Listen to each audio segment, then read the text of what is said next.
Perhaps we need some outside universal threat to make us recognize this common bound. I occasionally think how quickly our differences worldwide would vanish if we were facing an alien threat from outside this world.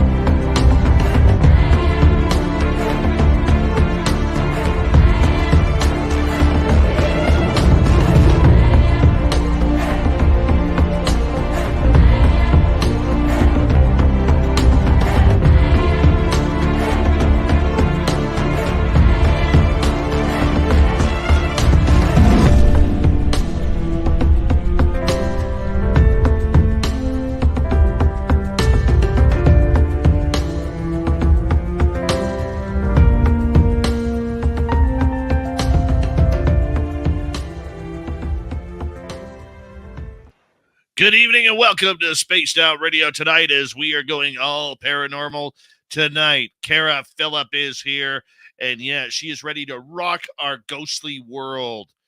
Rock our ghostly world. Yeah, I just wanted to say that, and it's amazing. I'm going to tell you, when you see this young lady smile, you're going to know she brushes and flosses at least twice a day. At least twice a day. Yeah, we're going to have a good time with her tonight, talking all things spooky.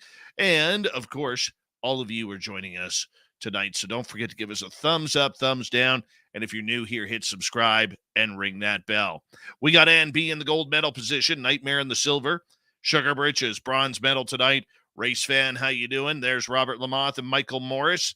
And Kurt M. Daryl Zerline, how you doing, buddy? And Crystal J. Melissa Nicole is back.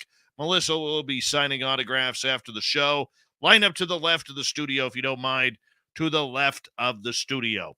Brown Dwarf, Ozzy Sue, and from Stockholm, Sweden, starting at right wing, number 29, Lars Janssen. Nikki from Seattle, how are you? Penman, Laura Lobbs, what's happening? Stephen Edmond is back. Stephen will be signing autographs after the show as well. Line up to the right of the studio, if you don't mind. To the right of the studio. Do not make eye contact. He won't sign. Simon, what's happening, man? And Jenny, what are you doing? Mark Longoria and Emmy Tong, what's happening? All right, continuing on here, we have Deadfish and W. David Page, Chris 716, Ozzy, oi oi to you. Free your mind, what's happening? And Gizmo, Paramarv, what's happening? All right, John Sabe Malon, bonjour, comment ça va? And continuing on, sweet Donna Spencer. There she is. Give her a wave because she always waves back. Moving on. Me Woikin, nice to see you. Oob to Joe's Maine, you've got ghosts. Allison Singh, good evening to you. And War Criminal, good to see you. Hi, Pixie Lara. And who else is joining us? Lee the Bee and Blue Cruise. Good to see you both as we continue on with our roll call tonight. Flying Monkeys, good to see you. James Weston, Sandra Kincaid, how are you? Bones and Dogface Simon, thank you so much for kicking off this super chat tonight, Simon. We very much appreciate earning your love for this show. Thank you very much. The Michael Leger, the package did not come today. Did not arrive, just so you know. Home all day. North Alabama Cryptid, good to have you here. As we continue on with roll call, there's Mac Geek.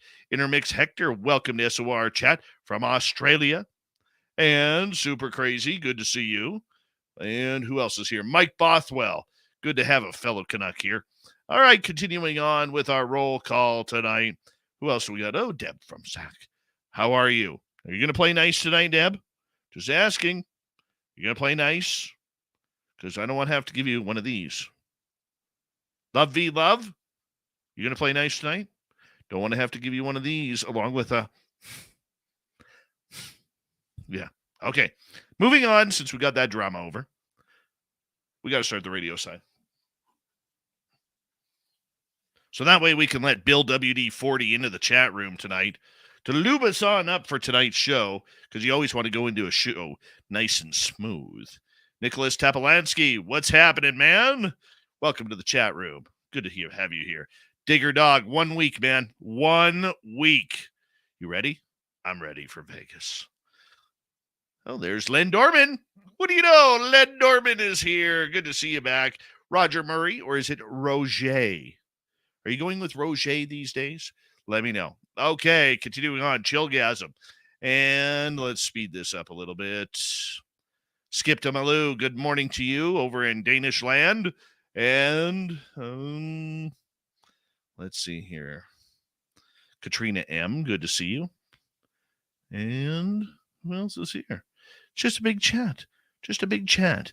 Store is open on our website, spacedoutradio.com. Super chat is open.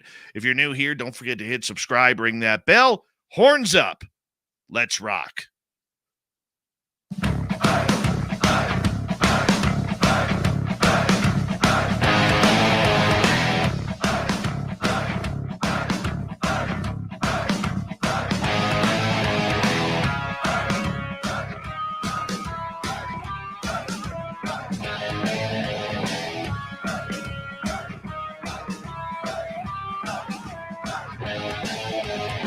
From the mountains of central British Columbia to you listening around the world, this, my friends, is Spaced Out Radio. I am your host, Dave Scott, sitting in the captain's chair of SOR headquarters.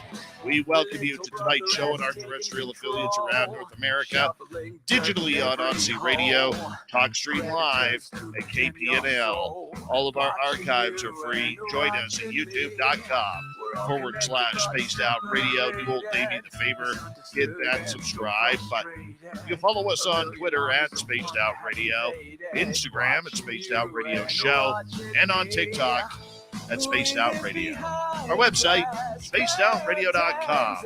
We have a plethora of features for you. Rock out to Bumblefoot. Read the news wire. Check out our swag as well. Tonight's show is brought to you by Chive Charities. Help make the world 10% happier by visiting Chive Charities today. You can find them on our website. It's a power show of woo tonight as we head into the paranormal. Kara Phillip is here. She's an investigator out of the beautiful state of Illinois. She's going to tell us all about the ghosts of Chicago. How good is that? Then in hour number 3, we got Among the Missing. Steve Stockton will bring us another story. And we don't have a cryptid report tonight, but if we do, I might do it. Or if we're lucky enough, we might convince Kara to stay an extra half hour. If she will. If she will. Capital if. All right, let's get to our guest tonight, shall we? Well, let's do it. What do you say? Kara Phillip is a paranormal investigator and podcaster out of the Illinois area near Chicago. The Late Night Legends podcast that she helps host is a podcast formed by friends. It's just a cool hobby. They're not trying to be famous, but they're trying to get to some pretty famous topics. Paranormal, supernatural, UFOs, cryptids like Mothman. They are into it all, and they have a good time doing it, because in the end, that's what podcasting is supposed to be about. Now, Kara, she likes to dip her hands into the paranormal world, going into haunted buildings, haunted homes, haunted absolutely everything. Why? It is something that she loves to do. She's born to do it. She is somebody who really wants to solve some of these mysteries that life has to offer. Kara Phillip, welcome to Spaced Out Radio. Thank you so much for joining us. How are you? Thanks for having me. I'm awesome tonight. Thank you. Well, we're glad you're here. And like I said, I mean, I told our YouTube audience, I know our radio audience can't see it, but that smile right there, that's at least brushing and flossing twice a day minimum. Twice a day minimum. Am I right or am I wrong? Yeah, at least. Yes, I don't blame you. I don't blame you. As someone whose teeth survived 25 years of hockey, I'm pretty proud of my teeth. Oh, my goodness. So it's pretty good. It's pretty good.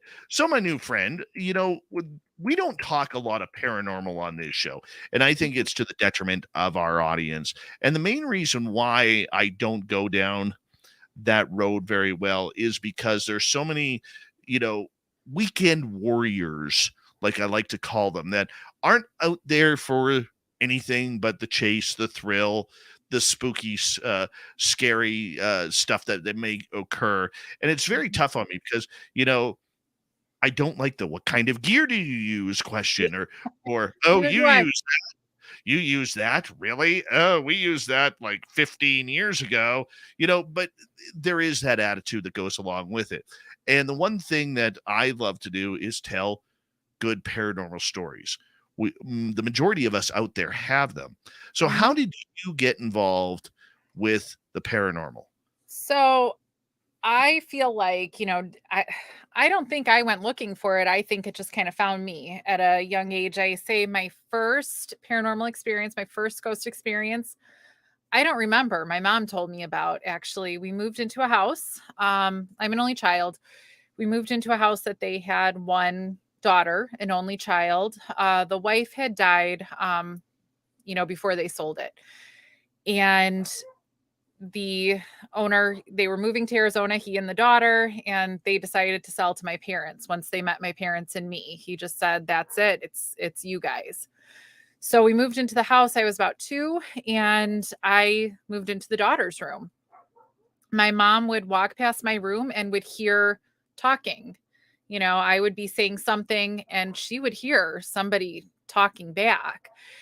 And I years later when she told me that, I was like, "Mom, how how do you not run in the room? How do you?" I mean, that was way before TVs were everywhere. There was no TV, no radio, no nothing. And her answer, she just never, she knew it was okay. She wasn't scared of it. She had always, heard things, or was aware of things kind of her whole life. It's just it wasn't really talked about. And she even had told me more recently, we talk about this more now. She told me more recently she would hear in the empty lot next to the house, when the window was open, she would hear like a group of men hanging out, like all just kind of sitting around a fire, drinking, talking late at night.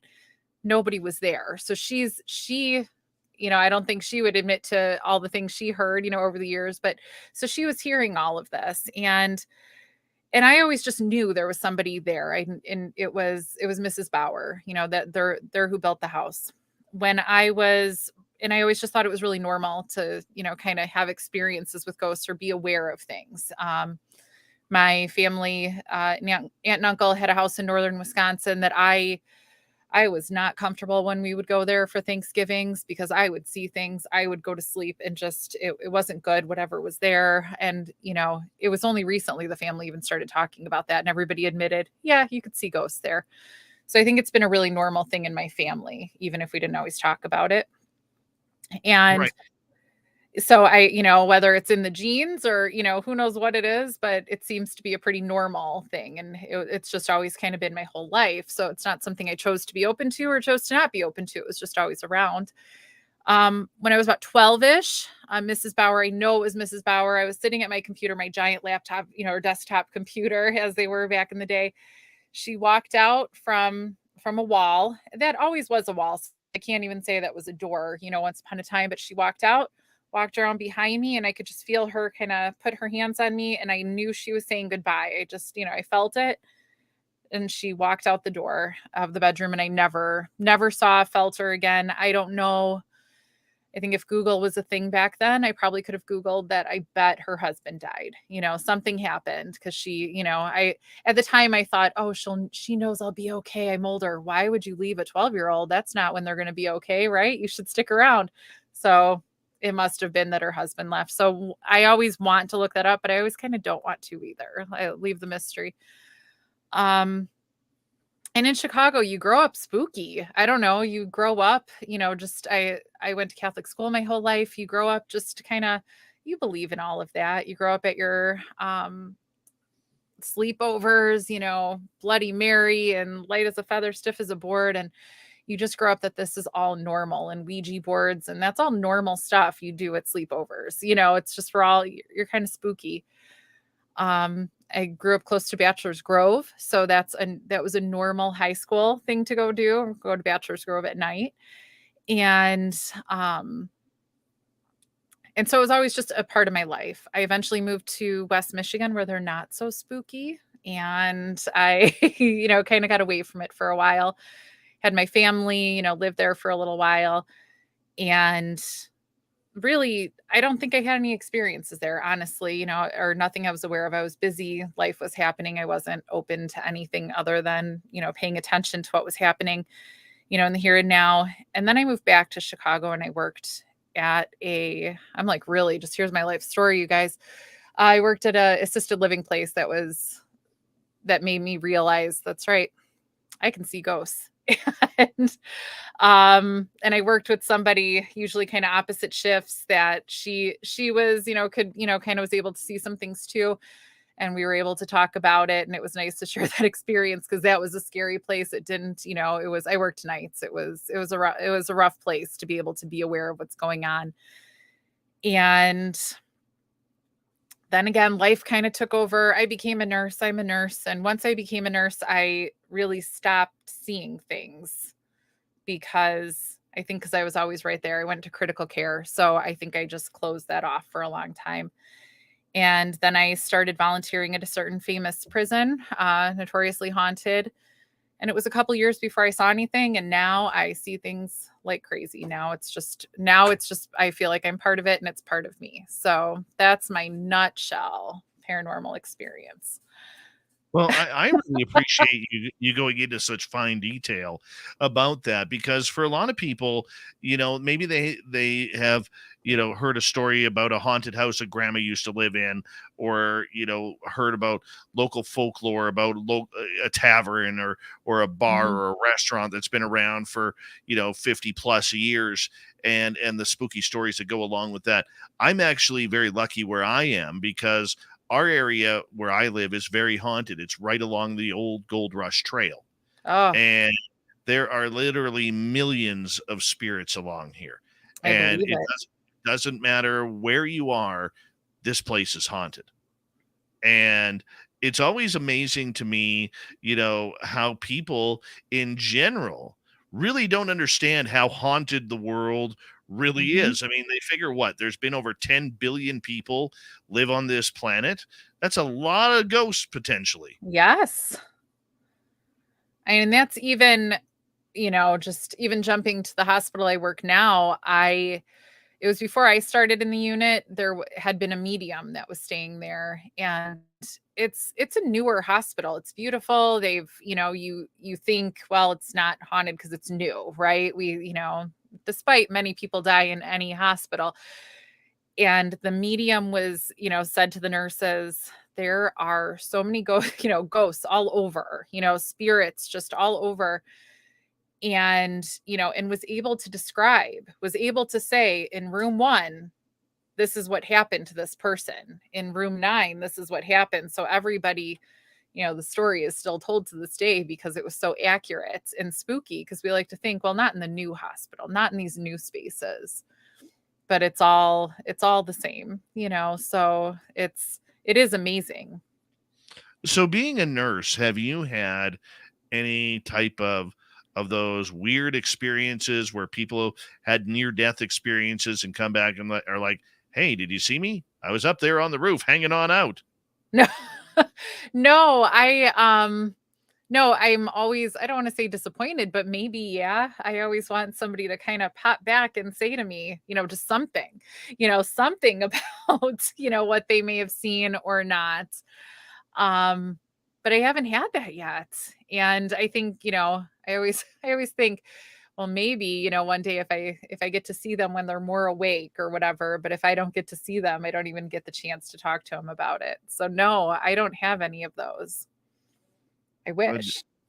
I know, I know. I have a cousin who's a doctor, and he's had a few strange things happening. And he's very Mr. Science, doesn't want to Mhm. believe it, but then he listens to my show and he's like, "Well, Uh-huh. maybe something is out there that is happened that I can't explain." Like he's always like, maybe Dave, I got to come out and look for ghosts with you, or go look for Bigfoot. I'm like, hey, come on up, man. But it's one of those things that never seems to happen. For you though, why do you believe in the paranormal? You have this lifelong Mhm. childhood, so it's easy for you. But what does the Yeah. paranormal mean to you? Oh, I think it's just kind of an extension. I see it as an extension of just my everyday. I don't it's just something that's existing at the same time. And sometimes I get to see it and sometimes I don't get to see it. Sometimes I get to be aware, sometimes I don't get to be aware of it. I think one of the things I do mean to do, and not yet, I'm just not ready for it, kind of time-wise and maybe emotionally. I would like to explore opening more up to it because I think I do a lot of closing off, so I know when I'm at work, I am not open to go ahead and see anything. I don't want to see, if there is something, leaving a body, I just don't need to see that at that moment. I need to be able to do what I have to do. Um, at home, I know I'm not, open to it because I know this stuff is always there all the time. And I think it's just an extension of us. Is it, but then you have the question, is it, intelligent spirits existing, or is it just an echo, or is it a time slip we're seeing? That's always questions, but I know it's just always present. So what is it to me? Just another part of our existence. I gotta say, the way you're looking at this is very pragmatic. You're looking at it as it is something that is very real and true, but you're also I can see the scientist in you that is coming forward in trying to really, look at the scientific side of the paranormal, which is Mhm. highly It is. difficult to do, if Yeah. not impossible at this time. So for you, how do you balance that educational side that you are? Because I know you're going for your master's degree. How do you balance that educational side from the woo side? um, I don't, well, okay. So when I'm actually in the moment and there's something going on, I am very big on having somebody else kind of verify it. For a long time, when I kind of started seeing things again, when I was at the prison, there's things that probably long before I will ever admit to having that first really good experience that I saw, that I would maybe just kind of say, well, I do hear whispers over there, but that's not a thing. I would say, just because if somebody else couldn't verify it with me, or if it didn't seem real enough or concrete enough, I wasn't going to admit to it. So I like to, for a long time, I just kind of pretended it wasn't happening. It's easier. If that's not happening, it just doesn't happen, right? And even to this day, I don't necessarily walk into, social situations or work situations just announcing what I always do, on the side, because I don't know, speaking of pragmatic and more scientific, what people are going to always think. Honestly, though, everybody's pretty much always excited to talk about everything. And I'm the one that's probably being weird about it. And probably because I have no proof, just like everybody else, right? I have no real proof. I have some, well, I say I like to dismiss everything. Other people like to not dismiss everything. I like to say, oh, that's not real, even as I'm experiencing it and seeing it and have maybe something recorded. So I tend to be, the consummate skeptic. And I go, do you hear this? No, no, we don't see that. It's more recent that I am more open to it and talk about it. Why not accept what's happening? That's a great question. And That and is great. let me follow that up with, I believe in skepticism. I love the woo. Trust me. But I very much believe that, and I'm not an investigator first and foremost. I am what you call an enthusiast. If I go on a paranormal investigation, I'm doing it out of fun for Yeah. me. I'm not trying to solve the world's death issue. If I go out to my Bigfoot gifting site, I am there because I want to have an Mhm. interaction. I'm not trying to get the next Patterson and Gimlin film. Yeah. But you still have to be very skeptical with the noises around you. Did somebody trip and fall? Or if you're in the forest, what does a sandhill crane sound like? What do the owls Mhm. sound like? Everything Yeah. like that. You have to be realistic. So And for you, how do you describe that in yourself? How so, do you do it? yeah, no, I think that, kind of being hyper realistic, because like you already said, there's the people that go out, there's plenty of TV shows, plenty of YouTube shows, plenty of all of the things that the littlest sound that was not a ghost, or very likely wasn't, everything becomes a ghost, a demon. There's things happening. There's all this stuff. So I think I try to probably be the opposite of that. I wouldn't want somebody to say, oh, come on. That's ridiculous. I want to, if I say I saw something, I want to really say I saw something and I want it validated. So my favorite is when somebody can also see what I'm seeing, or I love when a medium will follow up, just and happen to say, oh, there's somebody up there. And I go, yeah, I'm seeing it too. So I love that verification. And I just want it to, it's kind of that scientific verification. I want somebody else to independently see something. So for me, that's important.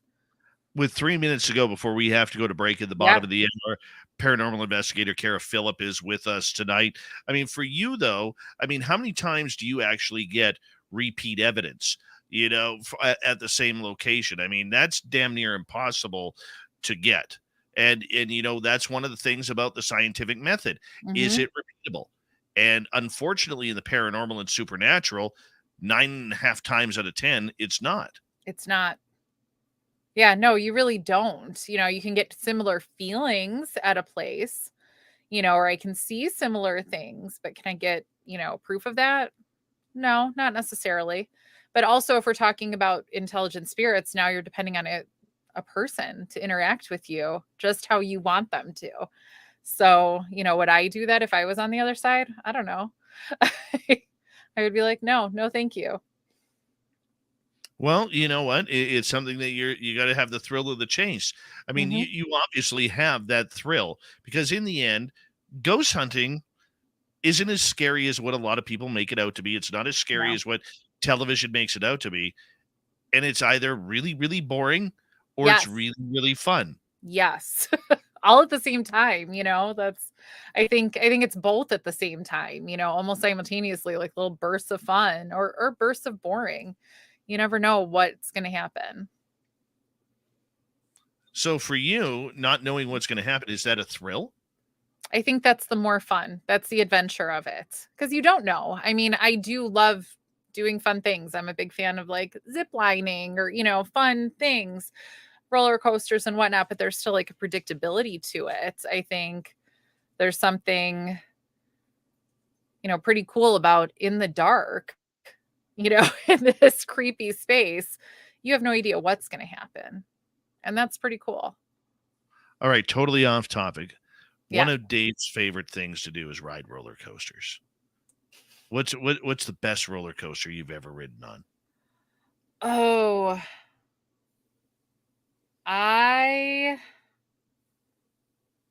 the best. I don't know. I think the most recent one that actually scared me, so that's what I'm going to say is the best at this point, is the Goliath at Six Flags. It's heard about that.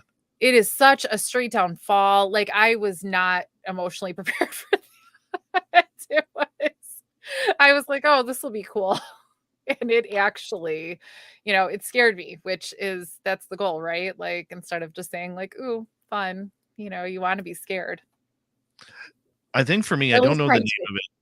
It's at Knott's Berry Farm, and it's one of those ones where you sit in and your feet dangle. Oh, those are always fun. I'd never been on one of those before, and the Viper at Six Flags in California is amazing as well. My best roller coaster story ever, when I was in broadcasting school back in 1996 in Vancouver, they have one of the top 10 wooden roller coasters in North America. And we got to ride it because it was like the 50th anniversary of that roller coaster. And we had a camera in front and getting the film. We got to ride it like 20 times in a row. Oh, my. 20 times in a row. And it was phenomenal. Enough about roller coasters, though. We are going to get into ghost stories, paranormal, supernatural stories. Paranormal investigator Kara Phillip is with us tonight. She's out of the Chicago area, finding out all the ghosts, ghouls, goblins, and monsters of Chicago. We'll be right back on Spaced Out Radio. Stay tuned for the next half hour. That was fast. It was fast, yeah. That's the way we do it around here. Desert Rat, how you doing, man? The lovely and talented Kira. Good to see you back. Who else has jumped in here? I think we're caught up. River Dogma, Be More Dan. See you both in Vegas next week for our second annual fan party. It's going to be a blast. A blast, I tell you. Yeah. Christine Lynn, nice to see you. Yeah, last year we started a tradition of having a fan party. And this is year number 2. That's really cute. So far, so good. And our VIP guests, our listeners, get a really cool swag bag. I can't say what's in it, though. But there's some cool stuff in it.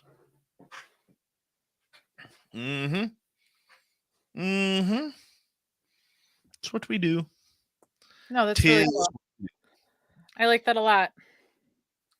Well, you can come next year. Or if you all of a sudden want to come this year, you just show up. I will be busy this year. I have to have some notice. My weekends are like written in stone, and my schedule is like months in advance. Hi, the Ferret. Yes, I am flying WestJet. I think. I don't even know. I've never heard of WestJet. It's a Western Canadian airline. That would explain that. Mark Sanchez, can't wait to see your collection of Hawaiian shirts in Vegas. And Cryptid Huntress, you and I are going to sneak off to New York, and ride that roller coaster. Yeah, we are. It'll be a 12 a.m. adventure. That sounds like fun. Kira, don't say that because we don't know. Don't be putting out false information. We don't know yet.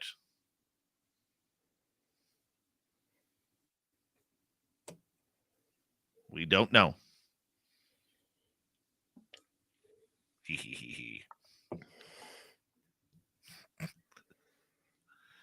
Oh, and yes, I might, Deb. Yes, I might.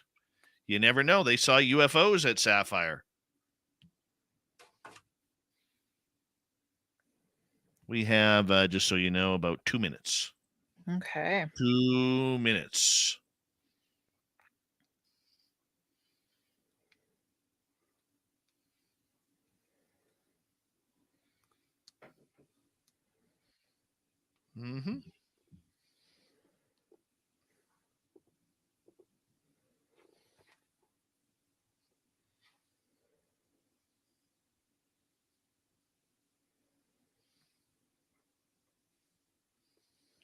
I'm so excited for next week.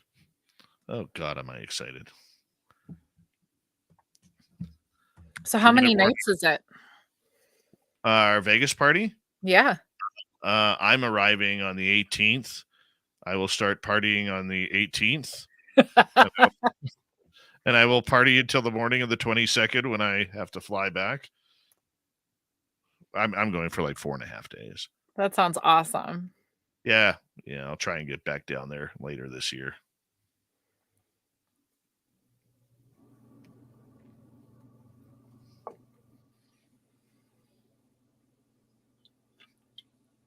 That weekend, a group of us was going to go to Parapsychon, but then we realized we didn't actually take any time off or do anything special. So we realized that was not a realistic proposition to drive, 5-6 hours away for a big old thing that we only had maybe 24 hours to go to. So we're going to skip this year and plan better next year.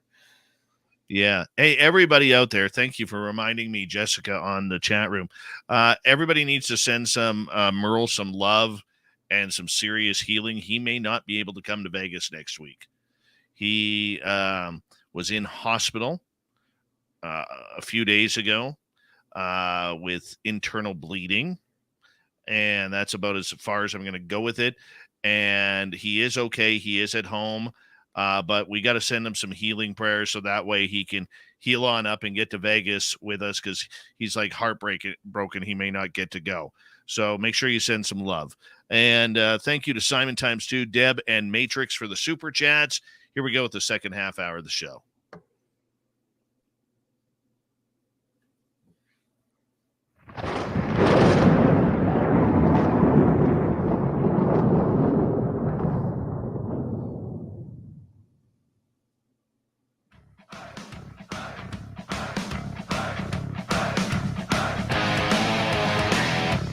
Second half hour of Spaced Out Radio is now underway. My name is Dave Scott. Very much appreciate earning your listening ears.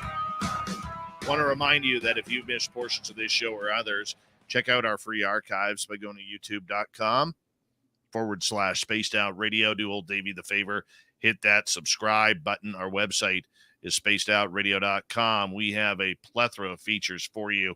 Rock out to Bumblefoot, read the news wire, check out our swag as well. Follow us on Twitter at Spaced Out Radio, Instagram at Spaced Out Radio Show, and on TikTok at Spaced Out Radio. Here we go again. Paranormal investigator Kara Phillip is with us tonight. We're going to get into some good, wholesome ghost stories. Why? Because we can. Kara, thank you so much for joining us. Absolutely. So Facebook user commented Paranormal Convention. Is it the one on the 19th of June? I'm trying to figure out. That was Jack Chavez. Yes, I was going to say, I thought maybe, but I didn't want to say names. I hope I can. Yeah, it's in the calendar, so hopefully I can. Hey, Jack, thanks for inviting old Davey, by the way. Appreciate that, coming into my chat room and inviting the guest and not the host. Appreciate that. Yeah. No, I've only flown over Chicago, Jack. Never landed there. I mean, he said you. That could be plural. We're just assuming. No, I didn't feel the love on that one. I did not feel the love on that one.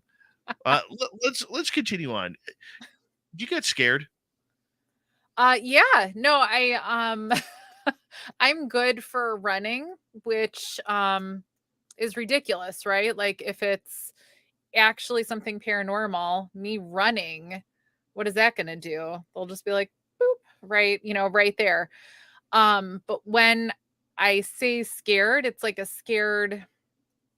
fun scared. It's like a zip lining or skydiving scared, that it's like delightful. The only time that so here's a story. I don't know to this day if this is a ghost story or a scary person story. And this is the only time I was most scared. So, most of my good stories, really, except like my childhood stories, are going to be said prison because it's a real haunted place and I've spent years there. So, that's where the bulk of my stories really are. And they're the good stories. But one night we were there, the group of us volunteers, and 3 of us women were walking around together. And I think we were just intending to meet somebody else somewhere else. An area that people don't necessarily go into is the showers at the end of the galleries. And if you think about a prison, the showers are where a lot of horrible things happen. So a lot of violence, a lot of bad stuff happens in the showers. So, and that's not just a movie thing, it's real. So one time we walked up a set of stairs, just kind of through a guard area. And mind you, this has been abandoned for, years at this point. So nobody's working there in a very long time. So we walked through the guard area. We set foot in the shower, really just we're going to walk through, no big deal, like we had done many, many times before.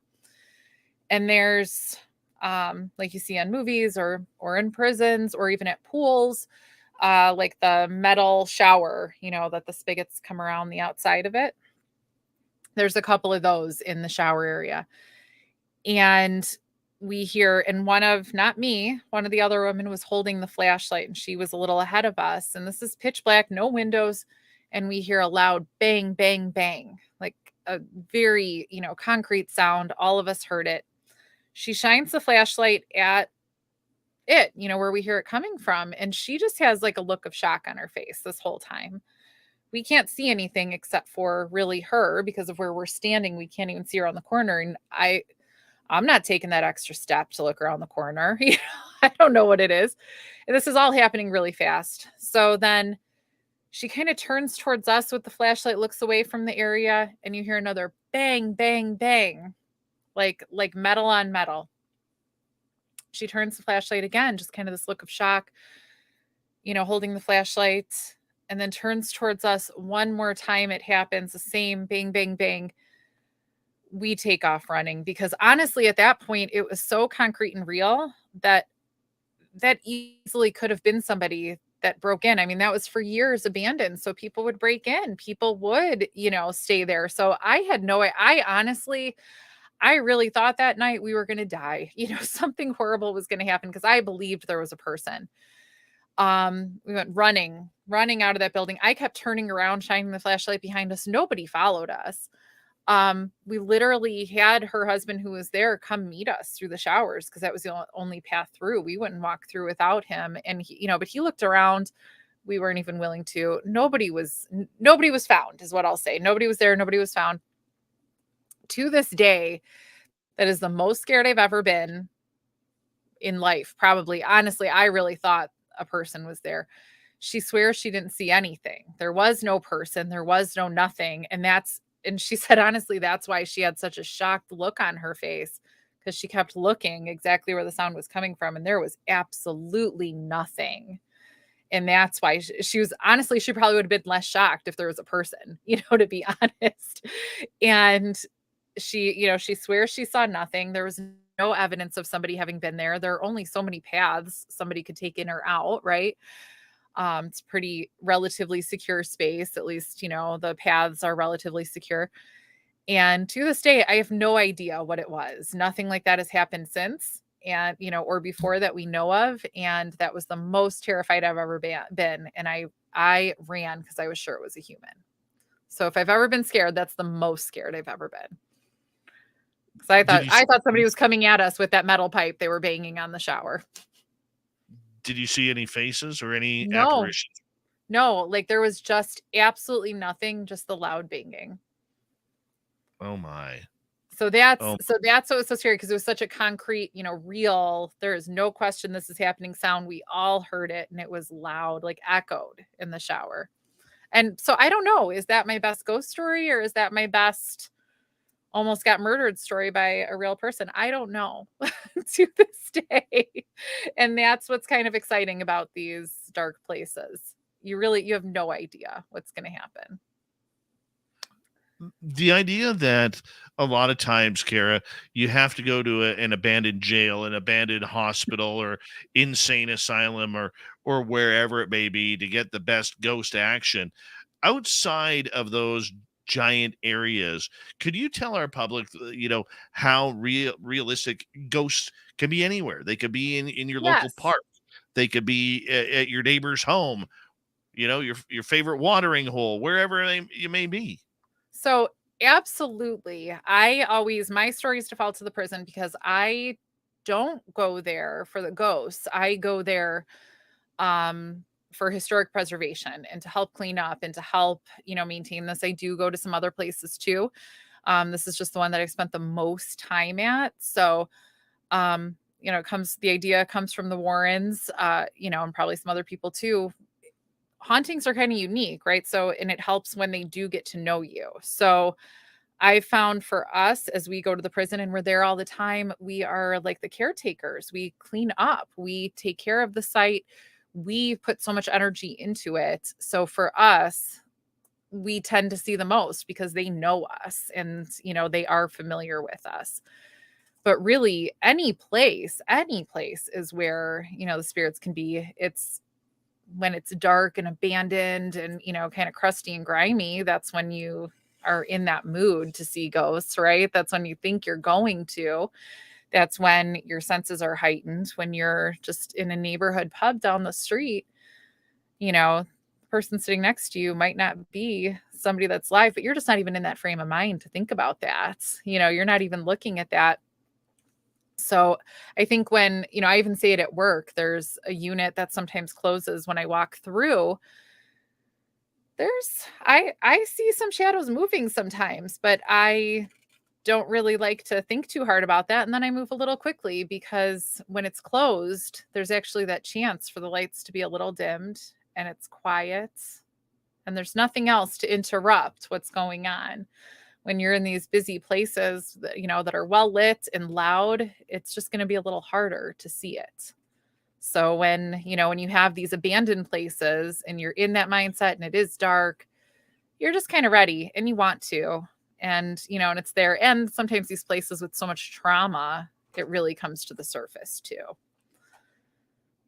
We had a situation. I used to do a ghost tour at our local museum to help raise money for it before the idiots on the volunteer board decided that they knew better than us. And I guess they didn't really need the $5,000 a year we raised for the museum, but that's up to them. I'm still a little sour over it. I understand. But a lot of times these museums, these places of hauntings or these tours, they don't understand, that, they want to show off so much. They want to bring the history back. Well, at our museum, they decided for, I guess, 25 years, there was an old jail cell from the original Royal Canadian Mounted Police depot in our town. The problem was when they set it up in the barn. And all that negative energy from that jail cell came back. And it literally scared all the ghosts away. All the ghosts left. And I find that very interesting how, when, like a couple of times you've said residual energy can really be an issue sometimes. Mm-hmm. And looking at that jail cell that was put in there and recreated, well, it's cost them a bunch of spirits and a ghost tour. So I mean, it's just weird how residual energy does have an effect on things. Mm-hmm. No, and I think when you're talking about these places that do hold so much energy, it's, and there's so much echoing around. So when it comes to like finding things that are reproducible or finding things, you're dealing with so much time, so much, so many different energies and everything. It is just going to be so difficult to really nail anything down. I had somebody ask me once, about who have you seen or who have you talked to at the prison, like out of the ghosts. And that's so hard to say over so much time. How do you nail down over 150 years of how many deaths? It's really difficult because they're not having great all out conversations with you. We name some of them. We, have an idea of who some people are, but we don't know. And it's all, and how much of that is residual, how much of that is intelligent. It's so hard.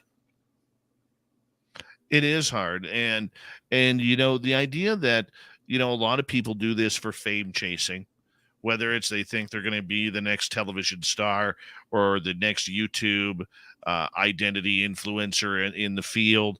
There's a lot of people who will go out of their way to make up evidence, make up a location. I mean, Chicago has numerous haunted places and, numerous, dark sides to its history. If you think of all the the gangs that went around there, going back to Al Capone, I mean, or there's the one famous Chicagoan who decides that when some celebrity dies, within minutes he has to be on his spirit box trying to communicate with that person because the first 24 hours of death is the easiest time to communicate, so he says. Right. I mean, there's a lot of trials and tribulations with what's going on. Yeah, no, and I think for me, my joy in investigating is really just the experience. If I can capture something, I love the Necrophonic app. I like it more than like a spirit box for me personally. Sometimes you can definitely have some kind of conversations that seem pretty intelligent and pretty, even funny. Some some people are funny in their responses. But for me, it's not, it's not to send out and say, oh, I have this evidence and make a big deal. It's just really cool that you could have the interaction. Or I love, the Estes method. I think that has kind of a purity to it, that there's somebody that can't hear or see what's going on around them and they're just saying things. And sometimes you get some really great interactions.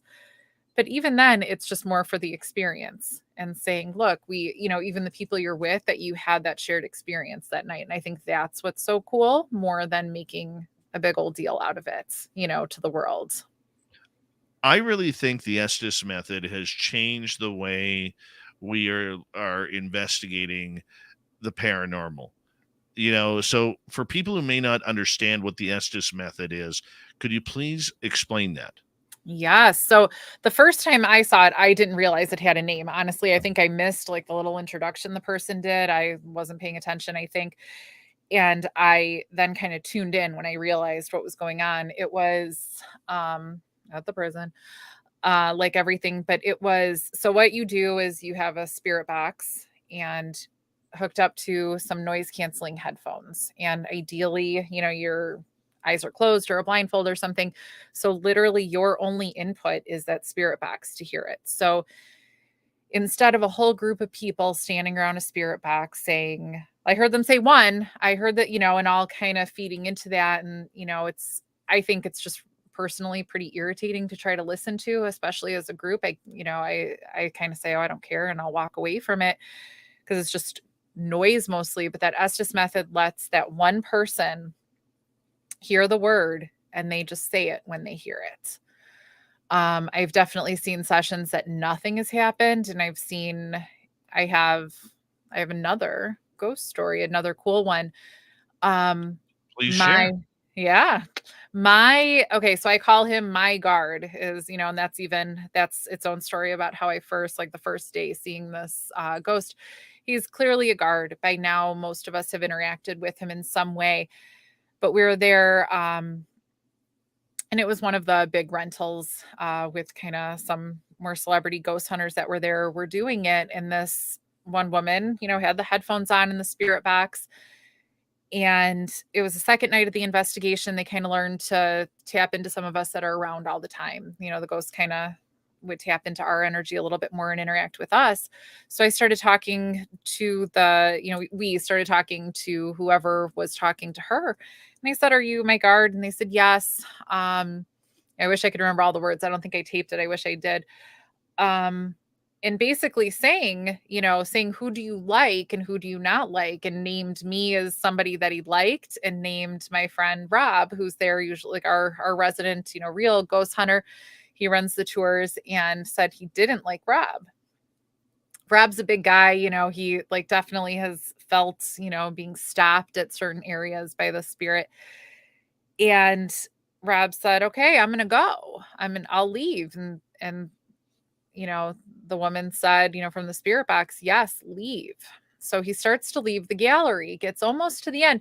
She can't, even where she's sitting, even if her eyes were open, she couldn't see where he was. He just kind of walked to the end because he wanted to be able to hear what was getting said.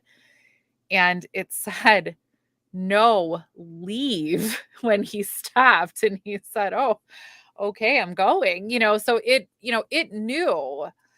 And I thought that was just so amazing, like such a great capture of evidence, such great interaction. It knew that he didn't leave the gallery. This was far, 40 feet away from the woman, in the dark, couldn't see. I could see where I was standing that he was, waving, that you could see his hand, but she could not see him. And it knew, it was able to say, no, leave. And, and naming our names. And this woman didn't know our names. And I just thought that, to me, that was the first time I ever saw it. And I just thought that was the most amazing experience. I was like, all right, there we go. Instead of all of us standing around a spirit box, listening to it just yell at us and trying to all interpret it individually. So I think it's just an amazing, amazing method. And just cool. How would you use it in that situation? Like if I'm setting up and I want to do it at my place, how would I, what kind of questions would I ask? How would I do it? So I mean, ideally you have, somebody else there, right? At least one other person plus you. You need somebody that's doing the listening and just kind of talking. The good old first question is anybody here with me? And try to, just those standard, what would you ask during a normal EVP session or spirit box session? I hate to use the cliche like who's here? How many are there? What year is it? Questions like that, but just some basic questions to get some baseline. And with the Estes method, it's some really great, it's almost like a conversational feedback as opposed to an EVP that you have to play a little bit, listen, go back and forth, as opposed to the spirit box that you're, when you're all listening together and trying to interpret little sounds together. So I think just those kind of the getting to know you questions, is anybody coming through? But to have that, you get to kind of have an actual conversation is what I think is interesting. It kind of becomes a little real time, and it feels a lot more genuine than just a spirit box or just the necrophonic app. It feels like an actual interaction. Can the ghost touch you at that time? Can they get physical? I got at any point they can, right? I mean, unless I never, and it could be totally foolhardy. I don't know. I never even think about any protection spells, anything like that. I don't know why. I feel protected and fine. I could be wrong. I could learn one day that was a mistake, but I feel like I'm okay. I've never had them reach out and touch me. Friends have felt them, I could feel when they're around, I kind of feel a feeling on my legs, but it's not that they're touching me. I think that's just kind of how I know something's there. But yeah, no, if they're able to touch you, sure, they're able to touch you, and people do say they feel them, especially when you are, I've definitely seen people that are doing the Estes method and just listening kind of say, whoa, something touched my hair. So absolutely. We've got 2 minutes to go here before we Yeah. have to go break here, and hour number 1 is done for the night. The world has been, over the last few years, really ufological. Okay, because of all the UFO stuff with the government coming out and so on and so forth. And it really abruptly ended the power and the pull of the paranormal and the interest in the paranormal after about a 20-year run Yeah. on cable television, starting way back when, I think 2001. How do you feel about the fact that more people have turned their interest to UFOs rather than ghost hunting? I'm pretty okay with it. Because I think I don't do what I do because I want there to be a TV show, there's still plenty of paranormal content. I think for me, honestly, the UFO things are more interesting if I'm going to watch, or consume that, because that's not something that I have the experiences with. You know what I mean? If I'm not interacting with UFOs or seeing them or, anything with the aliens, I think that's more interesting to watch that TV show or consume that media, because that's different for me and that's something I'm learning about. So I'm pretty okay with that. Huh? It also shows how bandwagon people can be, because Yes. I remember when I started this radio show and I would talk to paranormal teams, and I think every paranormal team I talked to was doing a television pilot, every single one of them. And it got to the point where it actually got kind of funny. But I mean, the idea behind it all is, the paranormal has slowed down in popularity. Mhm. We've seen a bunch of shows canceled recently. Yeah. And how the heck Dave Schrader, a good friend of this show, a good friend of yours, Mhm. continues to have his amazing shows canceled. I don't know what these executives are thinking. No kidding, right? Especially when they're making a ton of money off of advertising. But Mhm. that is for a different time. When we come back with paranormal investigator Kara Phillip, Ghosts of Chicago, we'll find out her favorite ghost story, her favorite EVP, and what does she like to snack on before a good ghost hunt? I heard it may be sunflower seeds. We'll be right back on Spaced Out Radio. Oh, that's right. I'm Sunflower Seed Guy. All right. I'm going to put you in the green room. All right. And we got about 6 minutes here. I'll be right back, okay? I'm going to run to the bathroom then. Cool. All right. I'll be right back. Be right back. I'll be right back, too. You guys just play nice. Play nice. Play nice. Hey, Boondock, how you doing, buddy?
All right.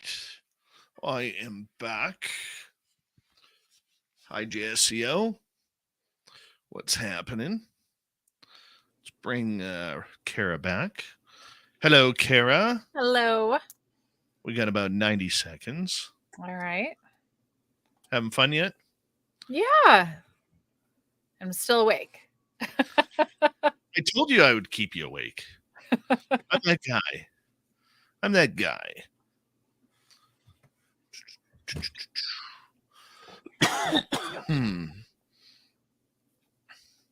Thank you tonight to Simon times 2, Matrix times 2, and Deb for the amazing super chats.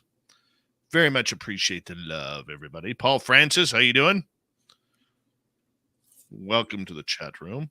Random Gee, what's happening? All right. Mondak, where you been hiding?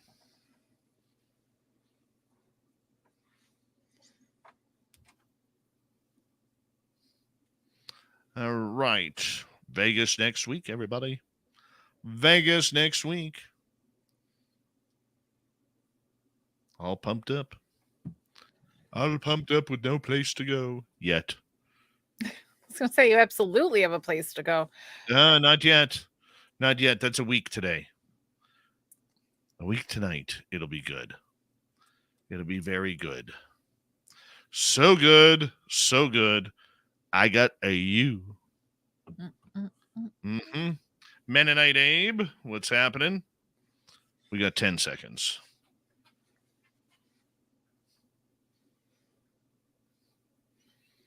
Mm-hmm. Here we go.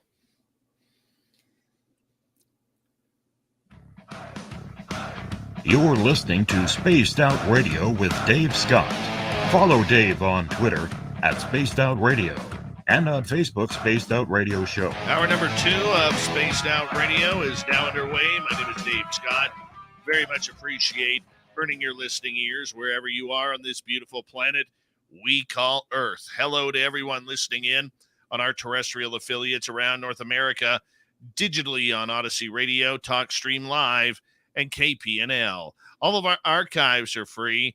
Join us at youtube.com/Spaced Out Radio. Do old Davey the favor, hit that subscribe button. The Desert Clam has set the password for tonight in the SOR Space Travelers Club. Orient. Orient is your password. Use it wisely, Space Travelers, as the Clam sets a password each and every night right here on Spaced Out Radio. Our website is spacedoutradio.com. We have a plethora of features for you. Rock out to Bumblefoot, read the Newswire, check out our swag as well. Follow us on Twitter at Spaced Out Radio, Instagram at Spaced Out Radio Show, and on TikTok at Spaced Out Radio.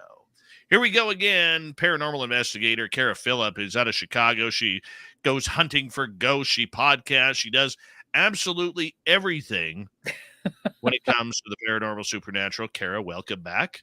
Thank you. We're glad you're here. We're having a good time tonight. Yeah. One of the big things that always intrigues me about paranormal is when you get EVPs, electronic voice phenomena. Explain to our audience who may not know what this is, what EVPs are all about. So EVPs, electronic voice phenomenon, is different from DVTs, direct voice phenomenon. But in EVPs, you are using a recorder, of some sort, and you are, maybe asking questions, interacting, or maybe you're not interacting and you're just recording and you hear a voice that wasn't there the first time. You didn't hear it directly. So you can definitely, sit there and intentionally record and intentionally have an EVP session and, try to get some interaction, or it could be something you capture later that you weren't even meaning to get. So I tend not to have the most luck with EVPs. I think there's more, again, I'm more likely, and maybe such a charged area too, I'm more likely to actually hear the voices. So I think my coolest is DVP that we happened to capture, but it was a breath. It was another time in showers. We're in showers a lot. Just kind of hanging out, trying to get something. And we were kind of standing on opposite ends, a few of us. And I was recording just because, recording video just to record. And what if we get something, right? What if something walks by? And we heard a breath. And honestly, I thought it was my friend Rob across the room. I thought to myself, how weird and bizarre that he would just out of nowhere, I just thought it was so out of place. And then he heard it coming from me and he thought how weird and bizarre that I would just go. And then so finally, after a little bit of silence between the two of us, he said, did you just breathe like that? Did you, and I said, no, you did. And we actually caught it on, tape I say tape, nothing's tape anymore. On the camera, we actually caught the breath and it sounded like it was coming from right next to me. If you're recording, he definitely was in across the room when you listen to it. And the breath sounded like it was right on top of me. I would have said he did it. And I thought that was just the coolest that we caught that. In the same experience, a friend actually had her hair touched and we were able to get some pretty cool, again, I love the necrophonic app. I think that's it's kind of that spirit box concept, but a little clearer and easier to listen to. So, we definitely got some cool stuff that day too. But I think the coolest that we actually captured was just that loud breath that didn't come from any of us. And, we heard it and taped it. So that was, I think, the best. When we did our ghost tour we had this giant, about 60, 70 yard Clydesdale barn that's over 110 years old. And there was an old cowboy in there. He's no longer in the building, unfortunately, due to the jail cell. But we used to build a circle around him. And on the tour, we'd have pretty primitive gear, but the one thing that we would do is we always had enough K2 meters for everybody on the tour to interact with the ghosts. Hey, the lights go up to red. Hey, that's kind of cool. And so on and so forth. But when he stood in the middle, he would actually light up all 8 K2 meters. Oh, how cool. At the same time, which was really cool. But we were doing an EVP session there, and I forget what he said, but somebody took a photo, and we got the cowboy on photo reaching down, and you can see his hand reaching down onto the K2 meter and the K2 meter lighting up. I love that so much. Yeah, that's an awesome shared experience. It is actually really cool that it happened, because he was very, very interactive with us, and it was pretty phenomenal to actually see it happen when it did happen. Yeah. And to see the results, because one thing as tour guides, we never ever took photos. Okay, it was always our guests that took the photos. And actually, for our YouTube audience, I actually have the photo. I'm going to bring up the photo. That's awesome. Right now. So if you look at the photo here, 1 second here. If you look at the photo, you can actually see there's a gentleman on the right-hand side that's holding the K2 meter.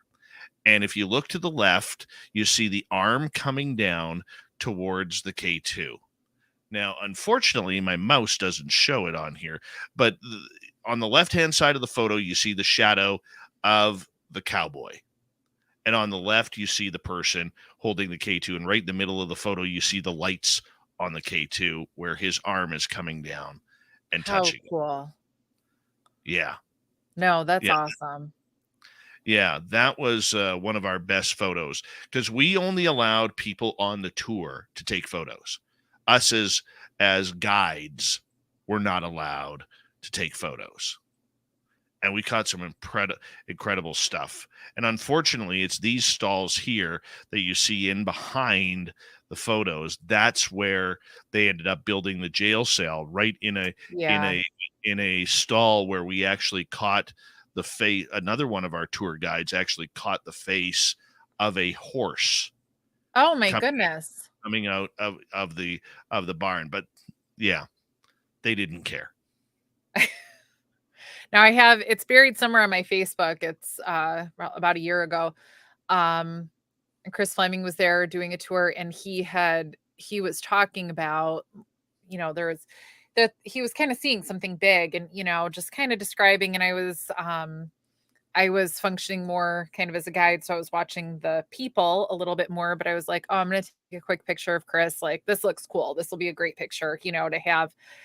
And I posted the picture, not even thinking about it. And one of my friends said, do you mind if I look at this a little bit on my computer? She's a photographer. I was like, yeah, go. Cool. Literally, she just lightened it a little tiny pinch. And you could see exactly what, it was like a big, huge face, like exactly what he was describing at the time. And I was like, oh my God, I wish too bad I didn't realize it at the time. And I don't think I have it lightened on Facebook, but somewhere on there, it's about a year ago, kind of buried. That's one of the cooler ones just of pictures. But I love like when somebody, so you had the K2 meter or, a person saying, hey, there's something. And when you can capture it, at the end of the day, and speaking of Chris Fleming, so many people want to be so serious and, oh, I am scared to go to this place. There are ghosts. No, I think it's just so cool when you actually get evidence, when you actually do get to get some sort of proof or just some sort of interaction. I just think it's the coolest thing because how many people get to do that? Like, that's pretty exciting. So I find it just kind of delightful. It doesn't mean sometimes I don't run, but it's delightful when you get these pictures or you get these things. Oh my God, that really is a horse. Yeah. So for our radio audience, I did put up the photo of a ghost horse, and you can see the face, you can see the eyes, and you can see the mane starting and the nostrils in the nose. Yes. And it's pretty cool. Yeah, I didn't see it at first. I was like, there's a circle there. And all of a sudden, oh my goodness. Yeah. So I'll Super cool. give you another really cool photo here. Let me just zoom this one back a little bit. This photo that I'm showing you is the exit sign. There is a shadow person standing underneath the exit sign. That's not a real life human? That is not a real life human. Wow. Yeah. Wow. We got some incredible photos. That's a really good one. This one that I'm going to show you is actually really cool. There is an alien in this picture. So this is in our post house, and the door that you see, and our radio audience, I wish you could watch this on YouTube, but the door that you see in front, if you go to the left, you'll see an old wool spinning wheel. Okay. If you look above the spinning wheel, you will see the head of an alien gray. Oh, stop it. So now okay, so it looks like an alien for sure. How do you know that it's not like a ghost? Where do you have the confidence to say that? Because I would probably just be like, oh, it's a ghost. Well, the first thing that we did with this one was that we checked the wood the next time we were there to make sure there were no knots in the wood to take the face. Okay. And that photo was taken in October of 2018, I believe. And out of that camera that was being used was one of those specialized cameras. I forget what it's called, where it turns everything a pink and purple hue. Okay. And they took Merle and my buddy Merle and his friend Jeff took about 500 photos. And the one photo in right in the middle that did not go purple or pink was this one. And when they zoomed in on it, they saw the alien head in the doorway. So that was cool. See what else we really cool. See what else we got here for you. Oh yeah, we got the party at the window. All right. So that's the original photo of two people looking out a window from a second story. And let's see here. Where's the good one here? Here's one for you. This is in our barn, the top floor of our barn. Let's play a little game with you here. Okay. Oh, that's just a cool space. Wow. Yeah. All right. Here's the barn. Tell me if you can find the ghost. Oh, geez. In that photo. I'm pointing, like you can see where I'm pointing. Is it at the top of the stairs, kind of? If you look what up, is that behind there? If you look up, Oh my God, no, it's up the stairs. Oh boy, I wasn't looking there at first. Oh, like there, yeah. Oh boy, that's and sure there. you could see there's a scar going Yes. down his forehead, down his face. Now there's a story behind this guy. Oh, you guys, This everybody that isn't watching this, too bad you're not watching. Yeah, there's a story behind this guy. He hangs out in the top of the barn, Okay. and we have caught him twice on camera. So this is the first time he was caught on camera by a skeptic on our tour, taken by her Android phone. Okay, there was nobody on the stairwell at that time. There's And there sure is though. there is now, but Yeah. the second photo we caught of him was this one. Okay, so for our radio audience, it's a darked out photo. You see a white orb, but in the distance, you actually see his face right in the middle. And how we know it's his face is the exact same scar going down the middle of his head. Yeah. And What happened to this man? so when he found out that we actually caught him twice on camera, he got so upset, he actually started attacking people. Get out. He did. He attacked me. He attacked Mark. He lured one of my tour guides, Carrie, up to that walkway that you saw at Yeah. the top of the barn. And when I knew something was wrong, just by the way Carrie was acting.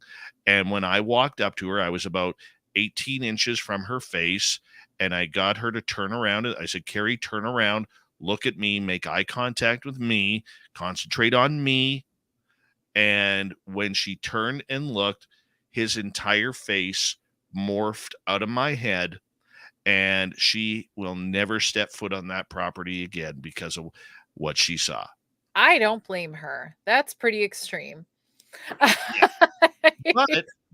But him and I actually, since we've got him to stop attacking people, and when we were doing the tour, he didn't want anybody on his catwalk, and he didn't want anybody to photograph him.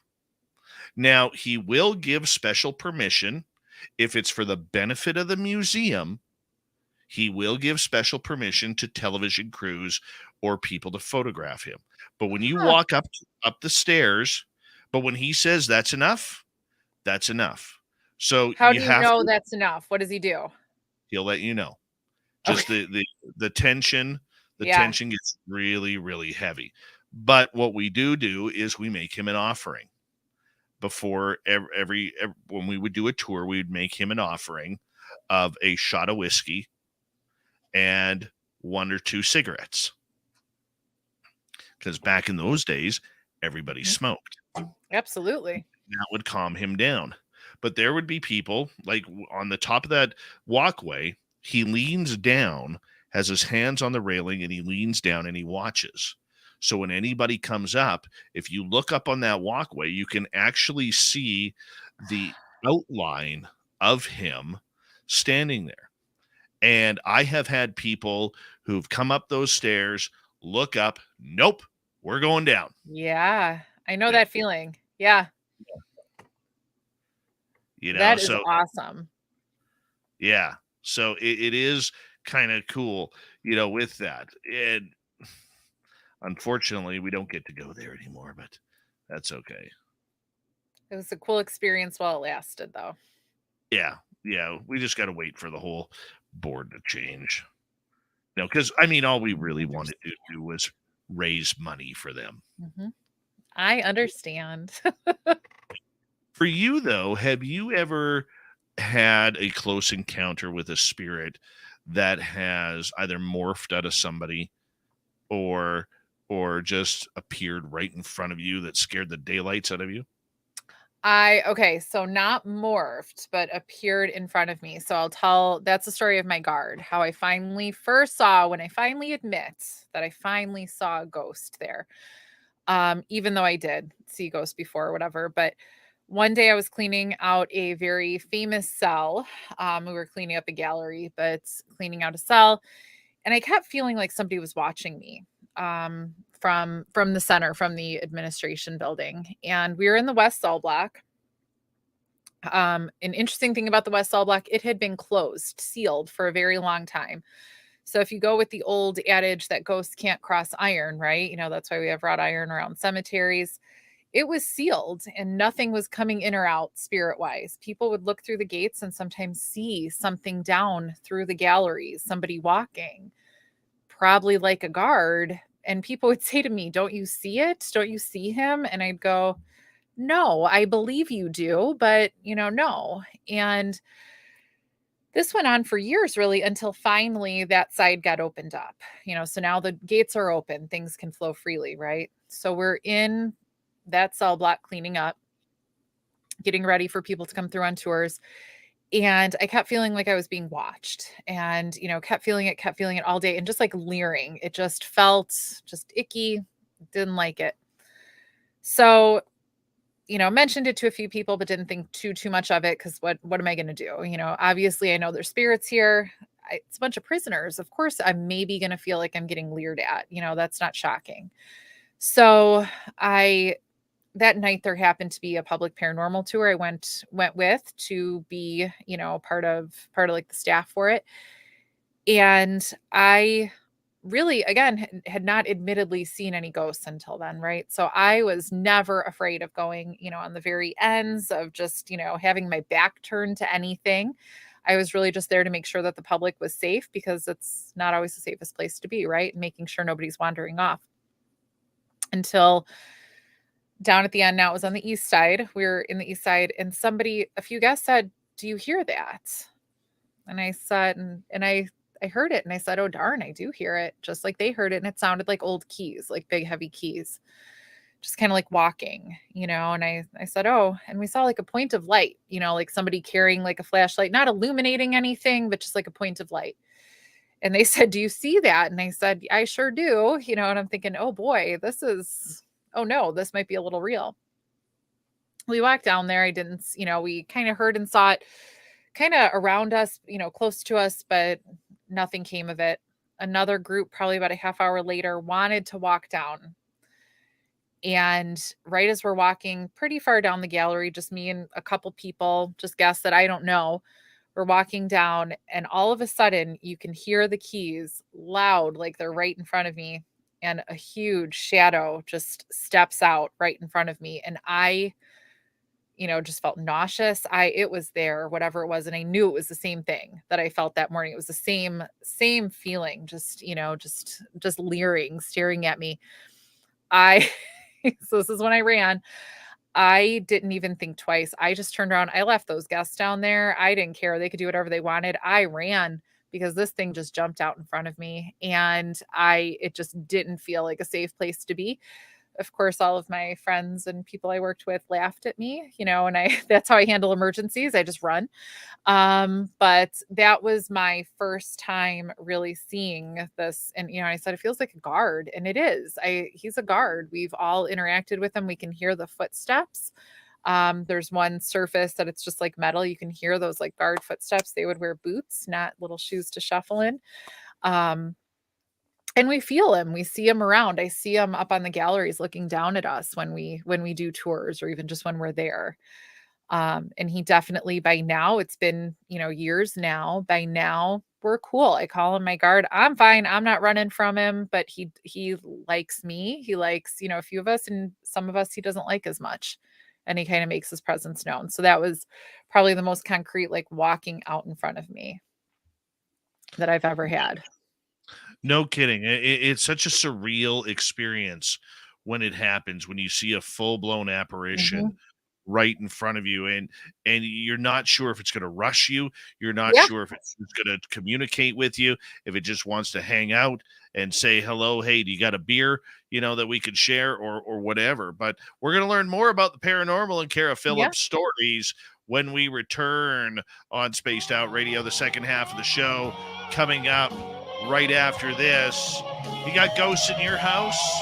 How would you deal with it? Do you believe in paranormal, supernatural spirits, communication from the other side? We'll have it all for you next on Spaced Out Radio. Stay tuned.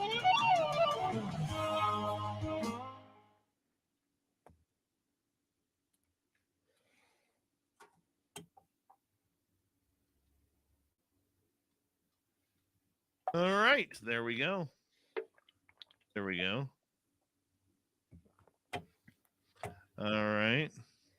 And hello, Desiree White, the lovely and talented wife of Derek Galloway. Yes. Mike Arrington, how you doing? Kara, you're looking wide awake and having fun. I still am. I told you, you didn't want to believe me. See, I like to be a skeptic. I'm going to eye roll you right now.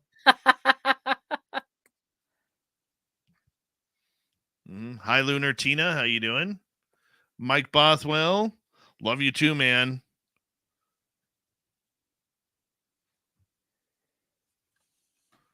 All right.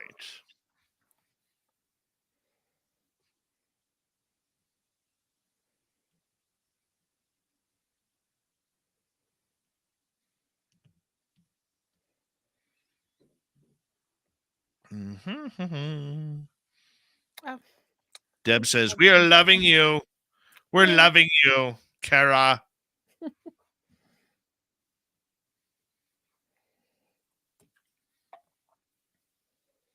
What are you drinking there? 312 is the brewery. Goose Island lemonade shandy.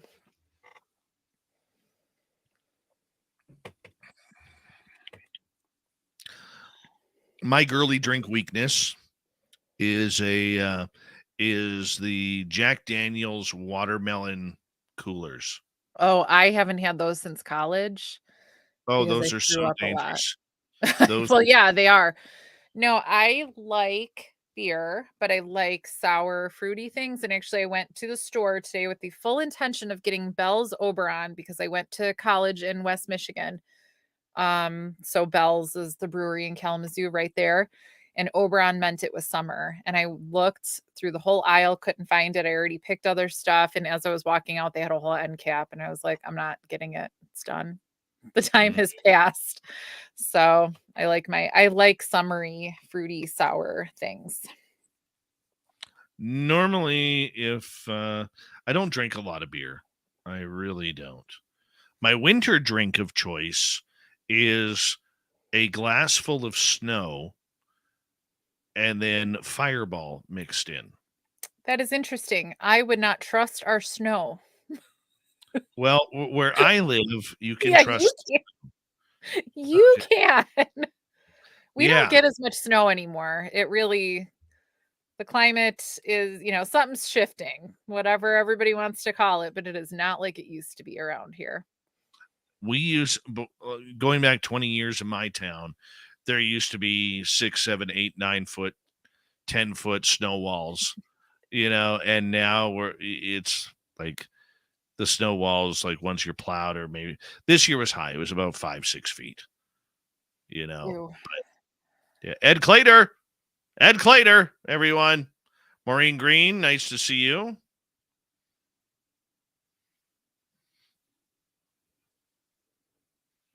Have you ever had Varla Ventura on your show? No. Oh, you need to. She is like Varla Ventura. Yeah, she is like the queen of the dark cryptids. Oh. Yeah. She'll be in Vegas with us. Terry Brown, how you doing, buddy?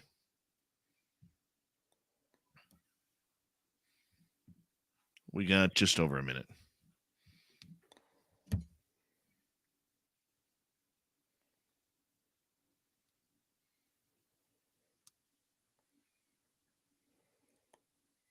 I'm going to just go ahead and, stalk her and message her and.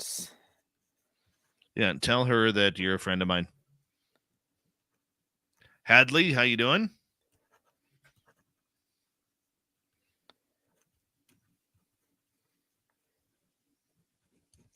That would be super fun.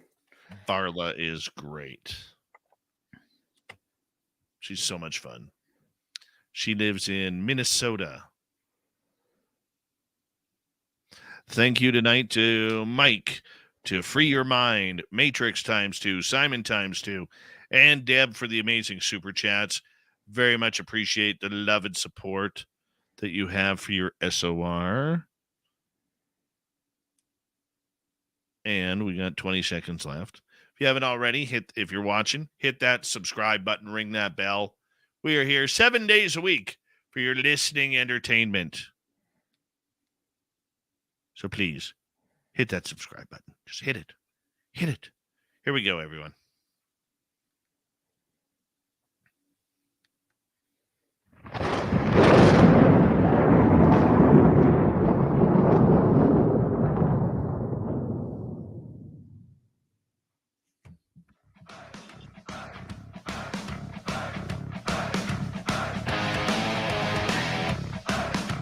We pass the halfway point of Spaced Out Radio tonight. My name is Dave Scott. Very much appreciate earning your listening ears. Reminder to all of you that if you've missed portions of this show or others, check out our free archives by going to youtube.com/Spaced Out Radio. Do old Davey the favor, hit that subscribe button. Our website is spacedoutradio.com. We have a plethora of features for you. Rock out to Bumblefoot, read the news wire, check out our swag. Follow us on Twitter at Spaced Out Radio, Instagram at Spaced Out Radio Show, and on TikTok at Spaced Out Radio. We continue on tonight. Kara Phillip is here. We are learning all about the paranormal from the Chicagoland area, and we're having a great time with her as well. Kara, thank you so much for doing this. Thanks for having me. I am having a good time, as promised. Yes.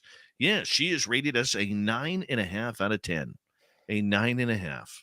It's just the Canadian accent of the host that is really bringing the show down. But nonetheless, you have been in all sorts of paranormal circumstances.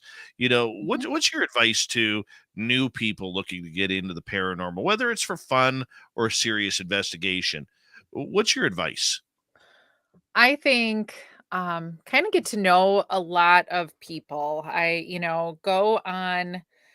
am fortunate enough to live in an area where we are pretty spooky, and there are a ton of paranormal groups, a ton of haunted places, and it's kind of not that hard to hop into an investigation.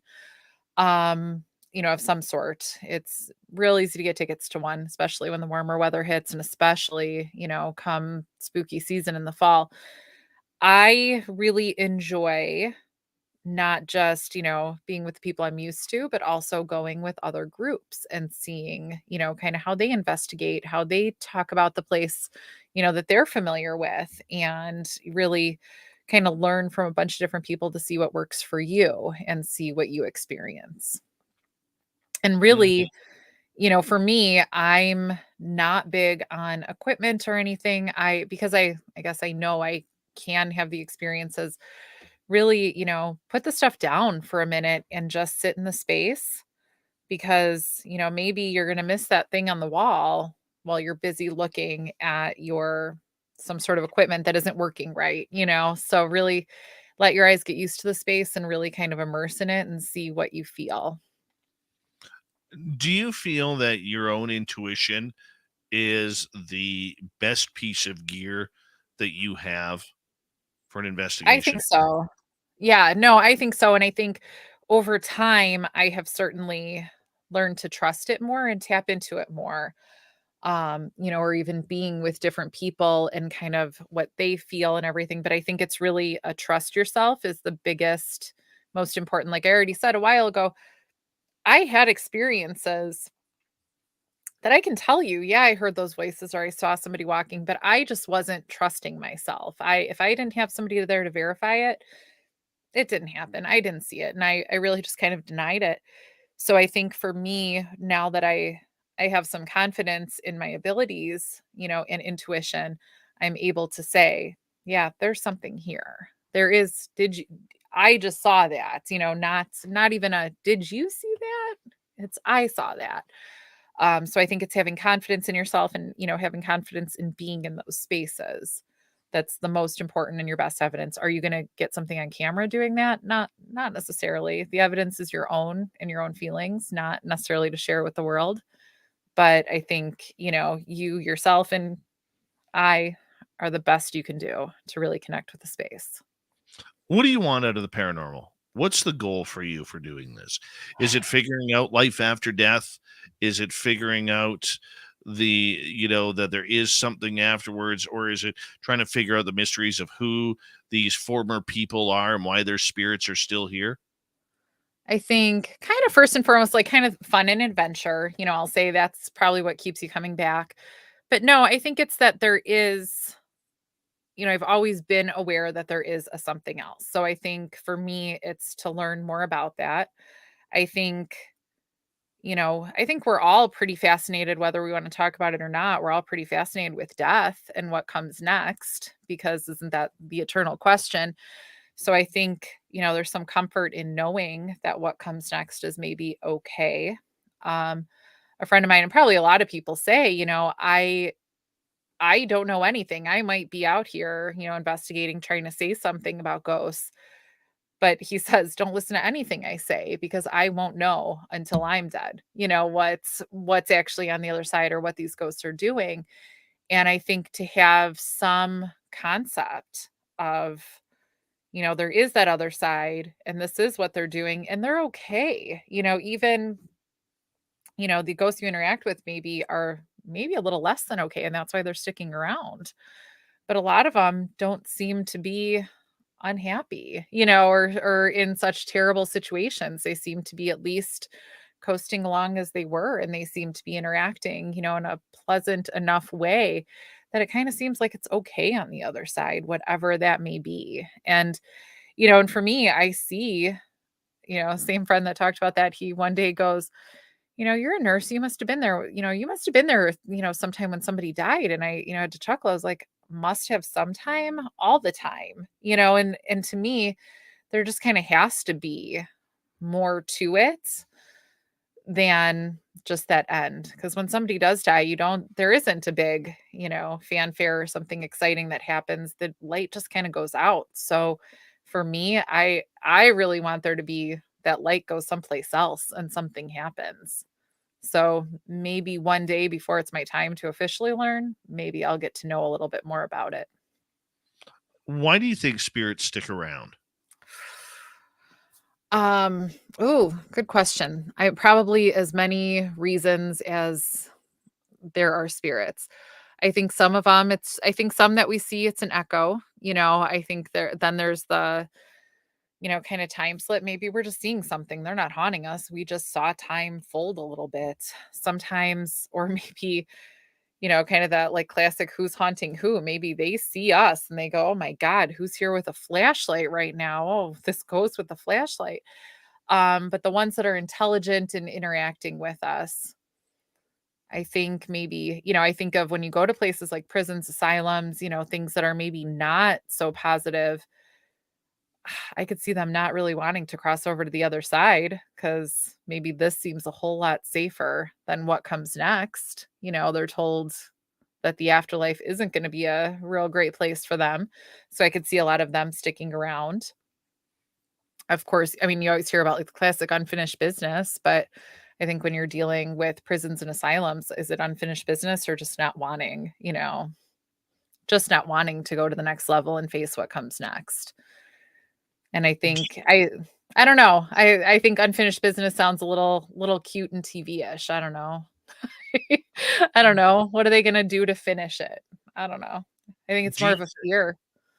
do you think it has anything to do with, you always hear these stories that, they didn't want to cross over to the other side because they were afraid of retribution from meeting face to face with God, like the dramatics of it all. Mhm.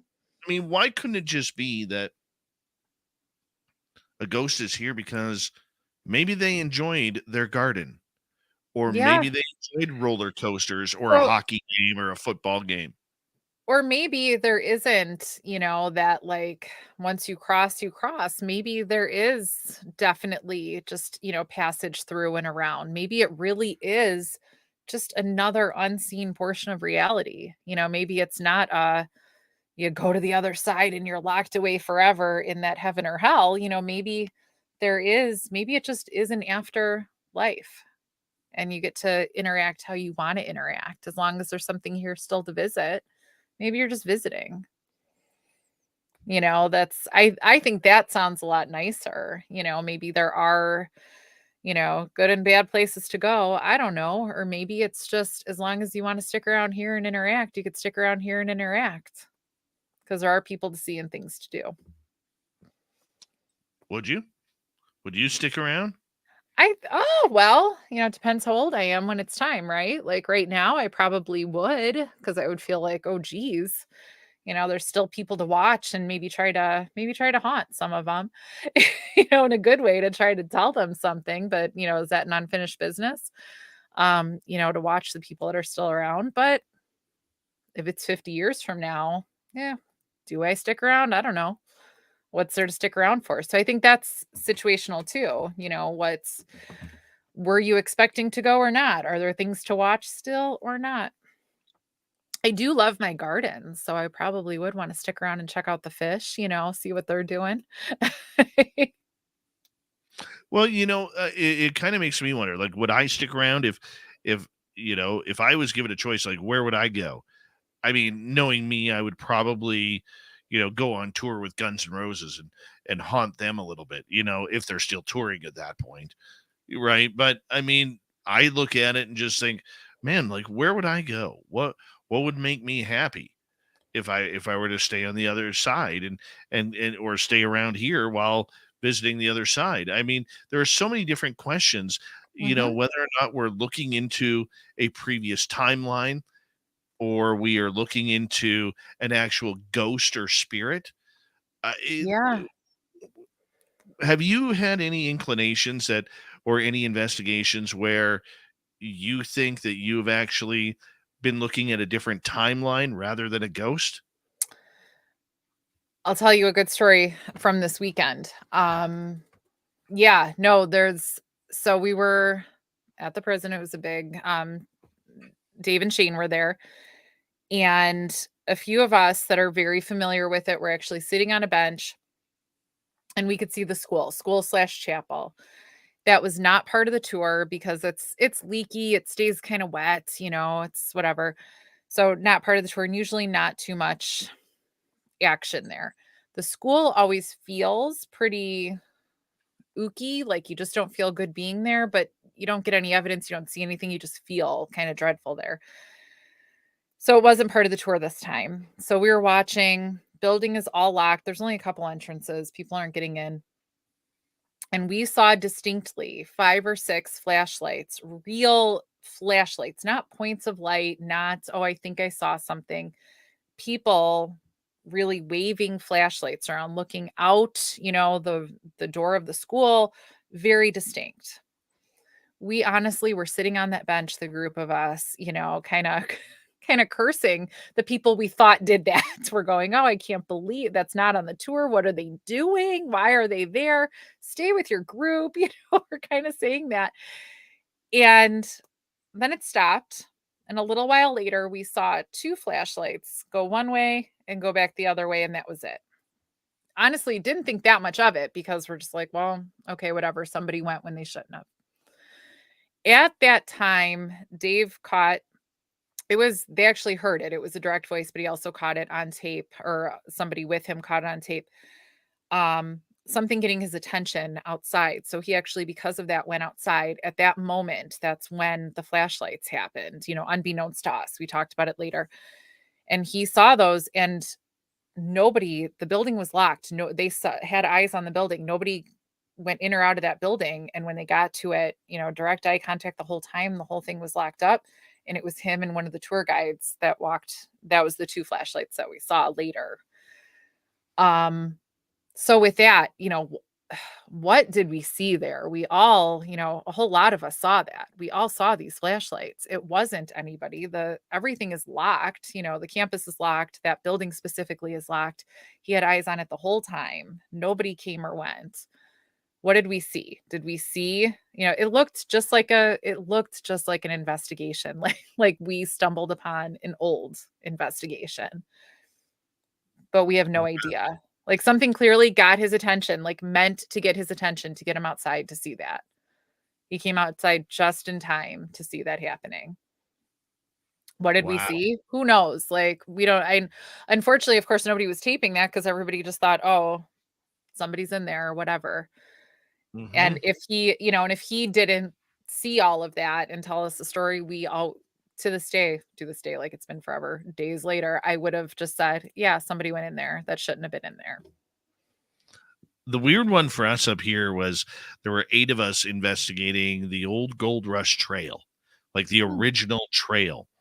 And as we were walking down the trail, we came across, we got spikes on our gear, and we stopped. We ended up, communicating with these spirits. We found out it was a husband and wife.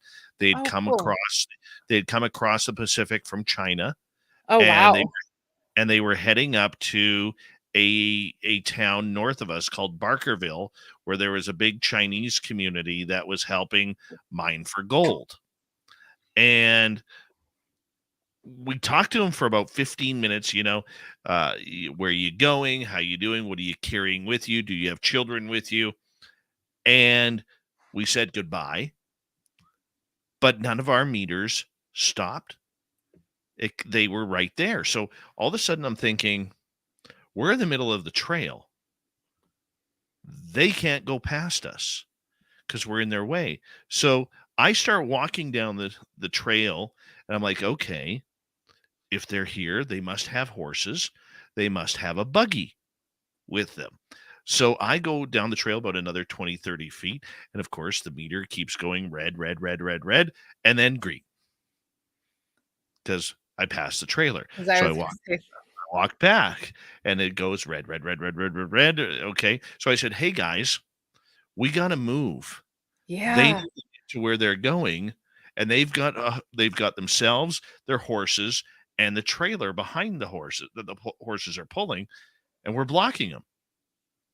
So the interesting part for me on that story was actually watching us split in half and watching the meters go dark as they move down the trail. How cool. But the thing that kind of trips me out about that story, Kara, and I'm curious your opinion, were we the ghosts? Right? Or were they the ghosts?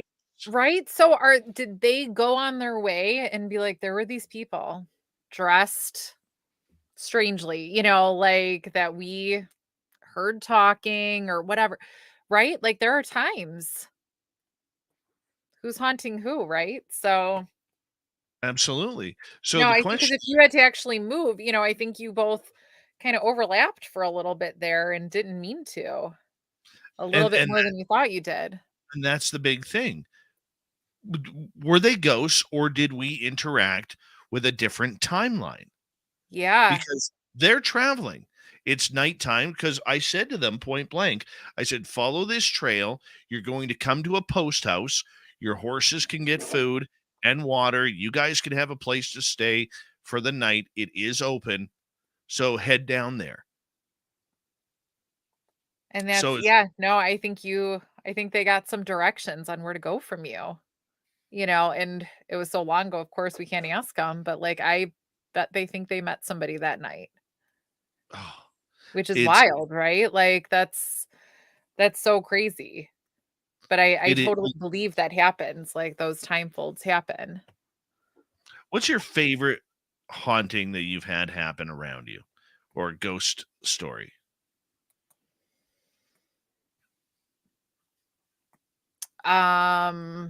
Okay, my new favorite. So we have it's my new favorite because it's literally days old. This was an awesome weekend.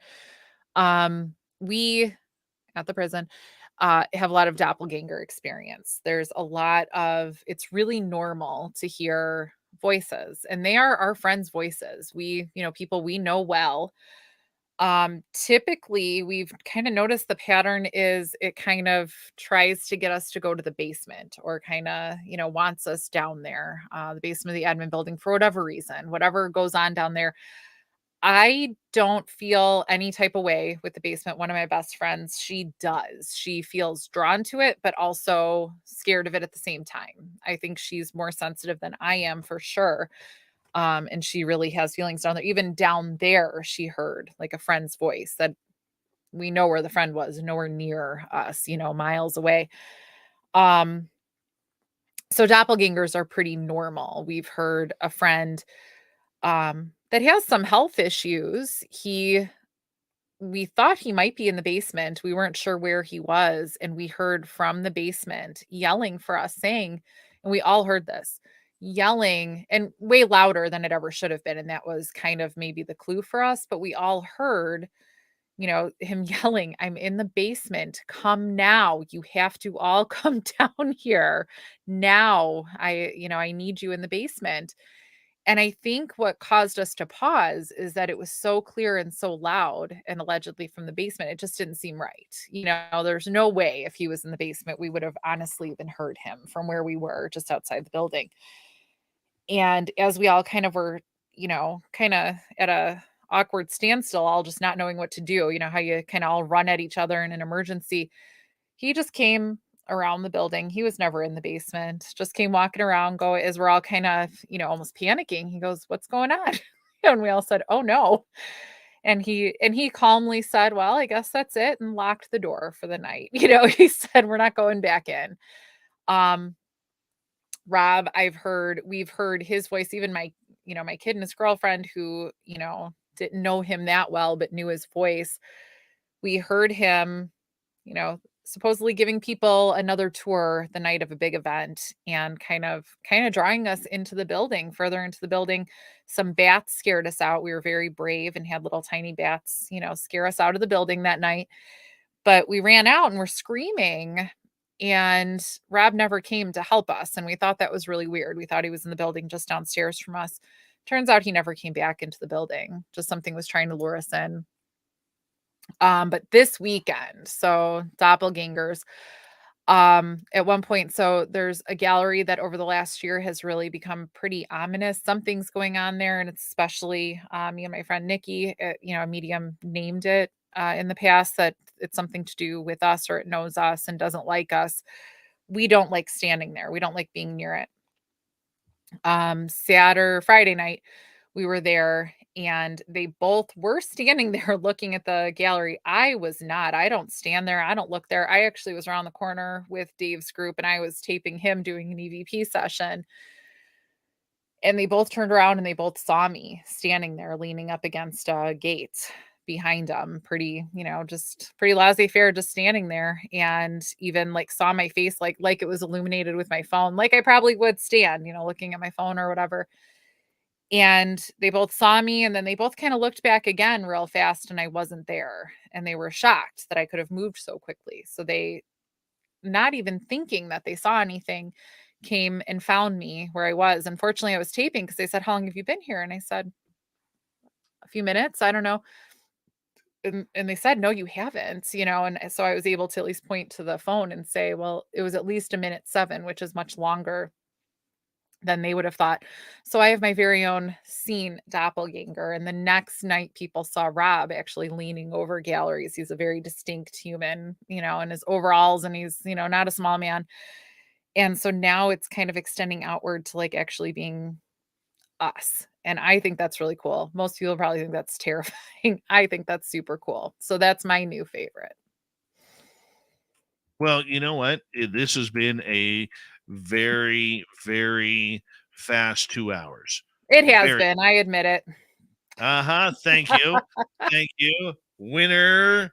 She was like, 2 hours? Is this only an hour? I'm like, no, it's 2.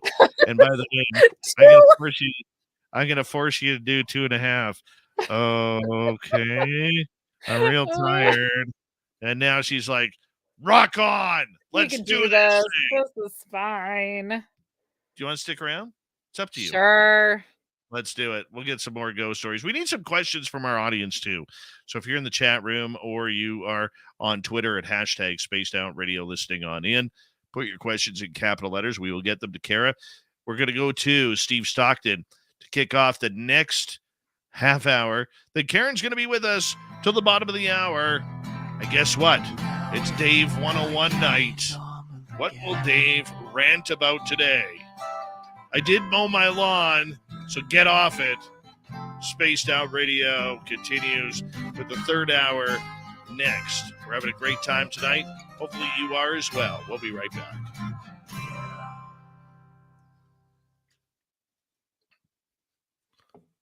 Well, this is all full of awesomeness. I knew you would have fun. I knew you would. Uh-huh. It's fun. All right, I'm going to put you in the green room. I'll be back. All We right. got about 6 minutes, okay? All right. Save your questions until I get back, so that way I don't miss any. Derek, I got yours.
right.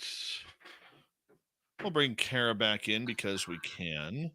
So, Kara, what we're going to do here is after my intro, I'm going to play a quick story from our good friend Steve Stockton from Beyond the Missing, or Okay. pardon me, Among the Missing. I apologize. And that'll be about 4 minutes. And then we'll bring you back in and we'll take it to the bottom of the hour and we'll say goodnight to you. All right. Sound good? Sounds good. Still having fun? Still having fun. Good.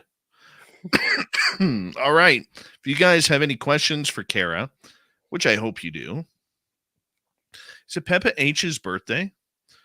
Happy birthday to you. Happy birthday to you.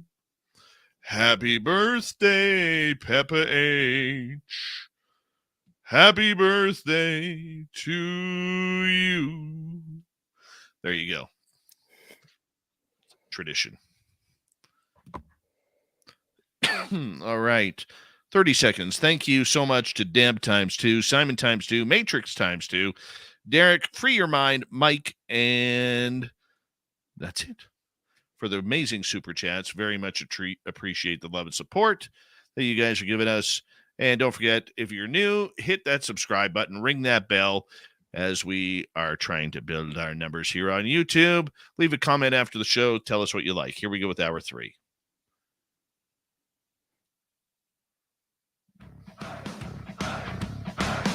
Would you like to connect with us? Head to spacedoutradio.com for all your latest show info.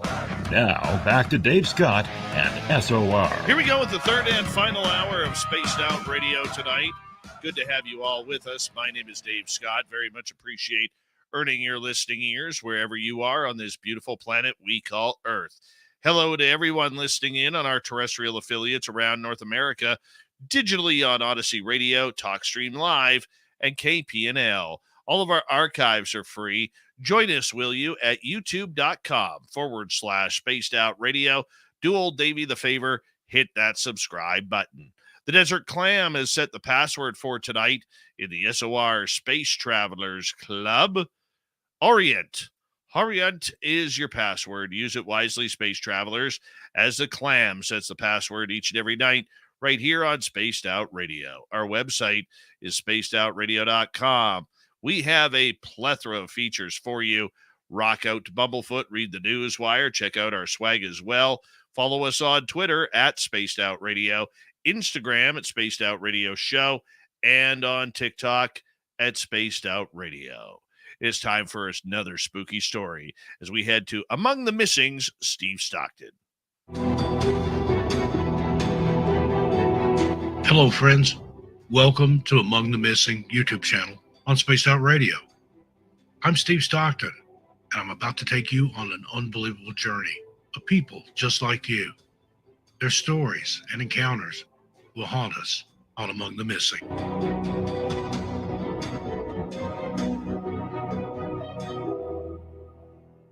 Hello, Wandering Wanderers. Steve Stockton here with you again. Welcome to ATM on SOR. Tonight, we're going to look at the strange disappearance of the Jameson family. Join me. Let's walk and see.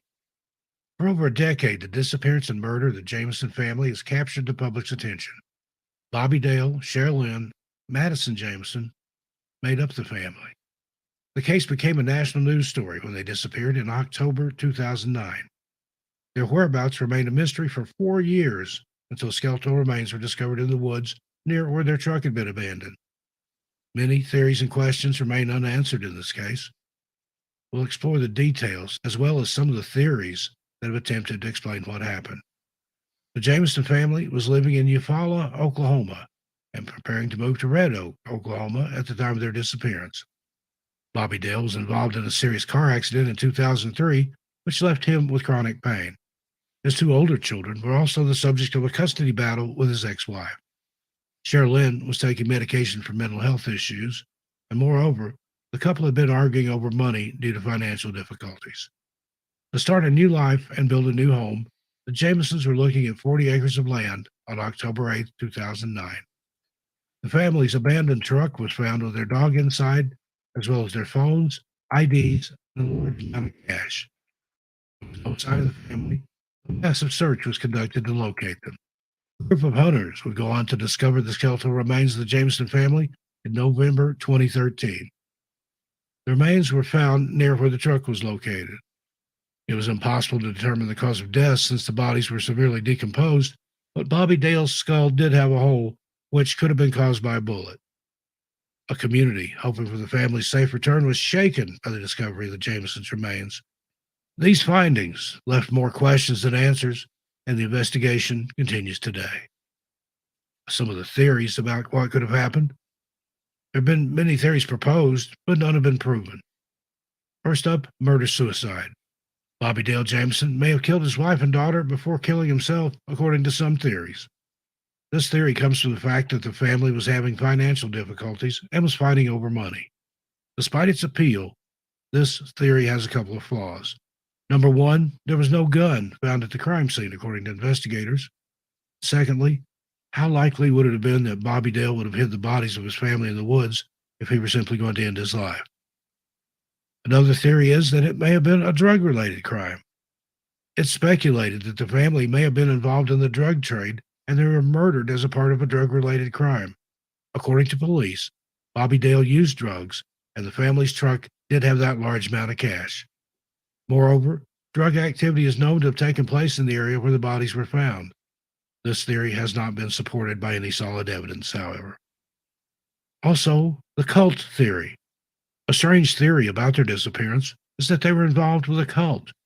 It's based on the fact that the family's truck was found with strange symbols and writings on it.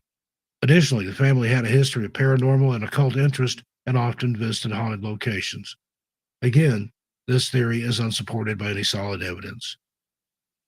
So, it's unlikely that the Jameson family murders will ever be solved, and they remain unsolved to this day. Unlike most cases, this one has no suspects or motives, and there's little evidence. However, new evidence may be discovered in the future, since many investigators are still working on the case. As a result of tragic events surrounding the Jameson family murders, Eufaula and Oklahoma still carry the scars. Well, friends, there you have it. What do you think of this strange case? I look forward to your comments. As for me, I'll see you a little further on down the trail. I'm Steve Stockton, ATM on SOR, and I'll talk to you next time. Thank you, Tell Steve your Stockton. animals I said hi. Thank you, Steve Stockton from Among the Missing. And if you want more stories just like that of missing people, weird creatures, go over to his YouTube channel. Go to youtube.com/Among the Missing. They're already at like 70,000 subscribers in like less than 6 months. Oh, I don't know how he does it. But go on over there. It's worth it. You'll enjoy it. We appreciate Steve around here.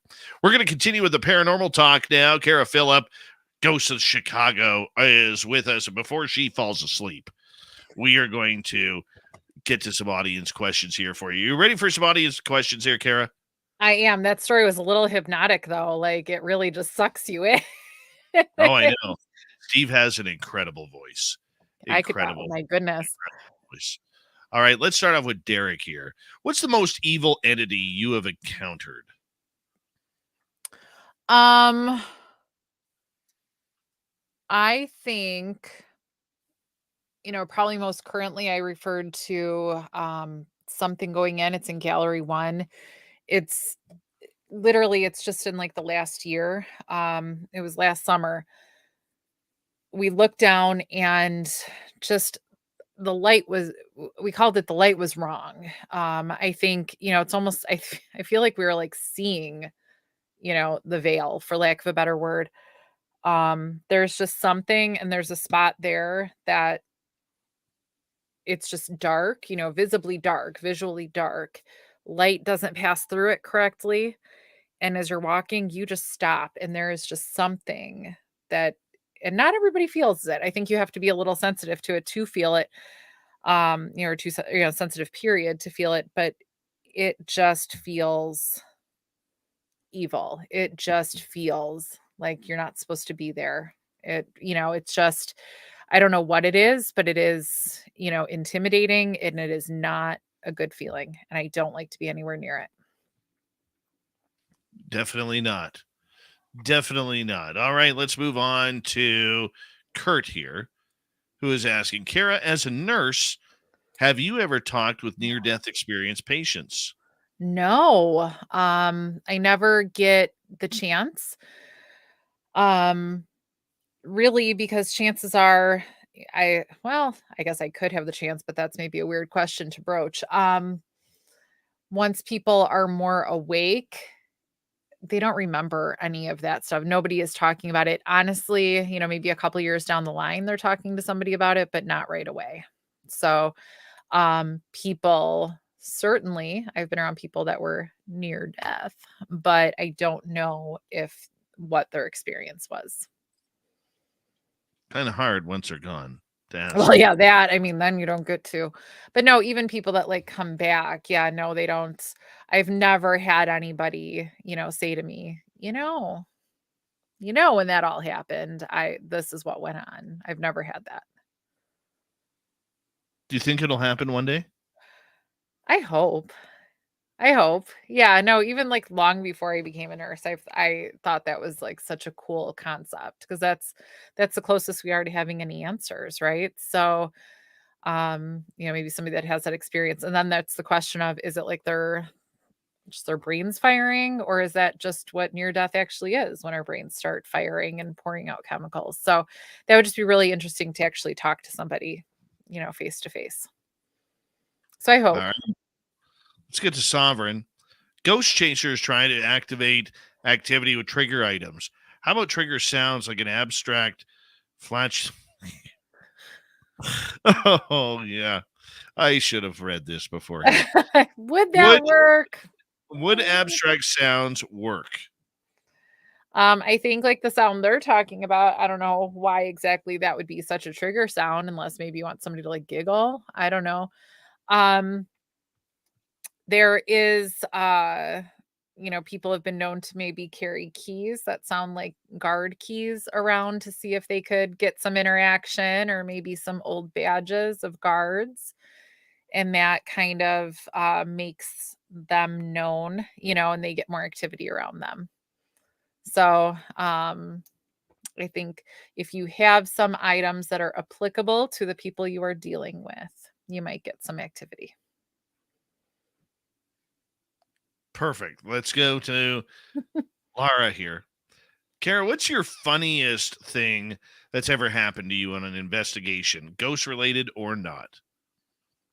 Okay, I think my funniest, honestly, it's the same thing as the scariest. So that same day that I had the scary thing, that there was knocking on the shower column or pole, two of us. So the one holding the flashlight, she was further in the building than the two of us. Because there's three of us all together. The two of us went running, left her. I don't, anything could have happened to her for all I cared at that moment. But the two of us, arm in arm, just right next to each other, going down the stairs together. And you could just, I just remember, like, like I could still feel it, just like bouncing down the stairs together, arm in arm, as she's just yelling behind us, "Don't leave me." And I'm just going, "You have to just run." At the time it was terrifying, but in hindsight, hilarious. So that is the funniest thing, because it was just so over the top ridiculous, and it could have been a comedy, really, because like nothing bad happened. We were just ridiculous. So scariest and funniest all at once. Scariest at the time, funniest later.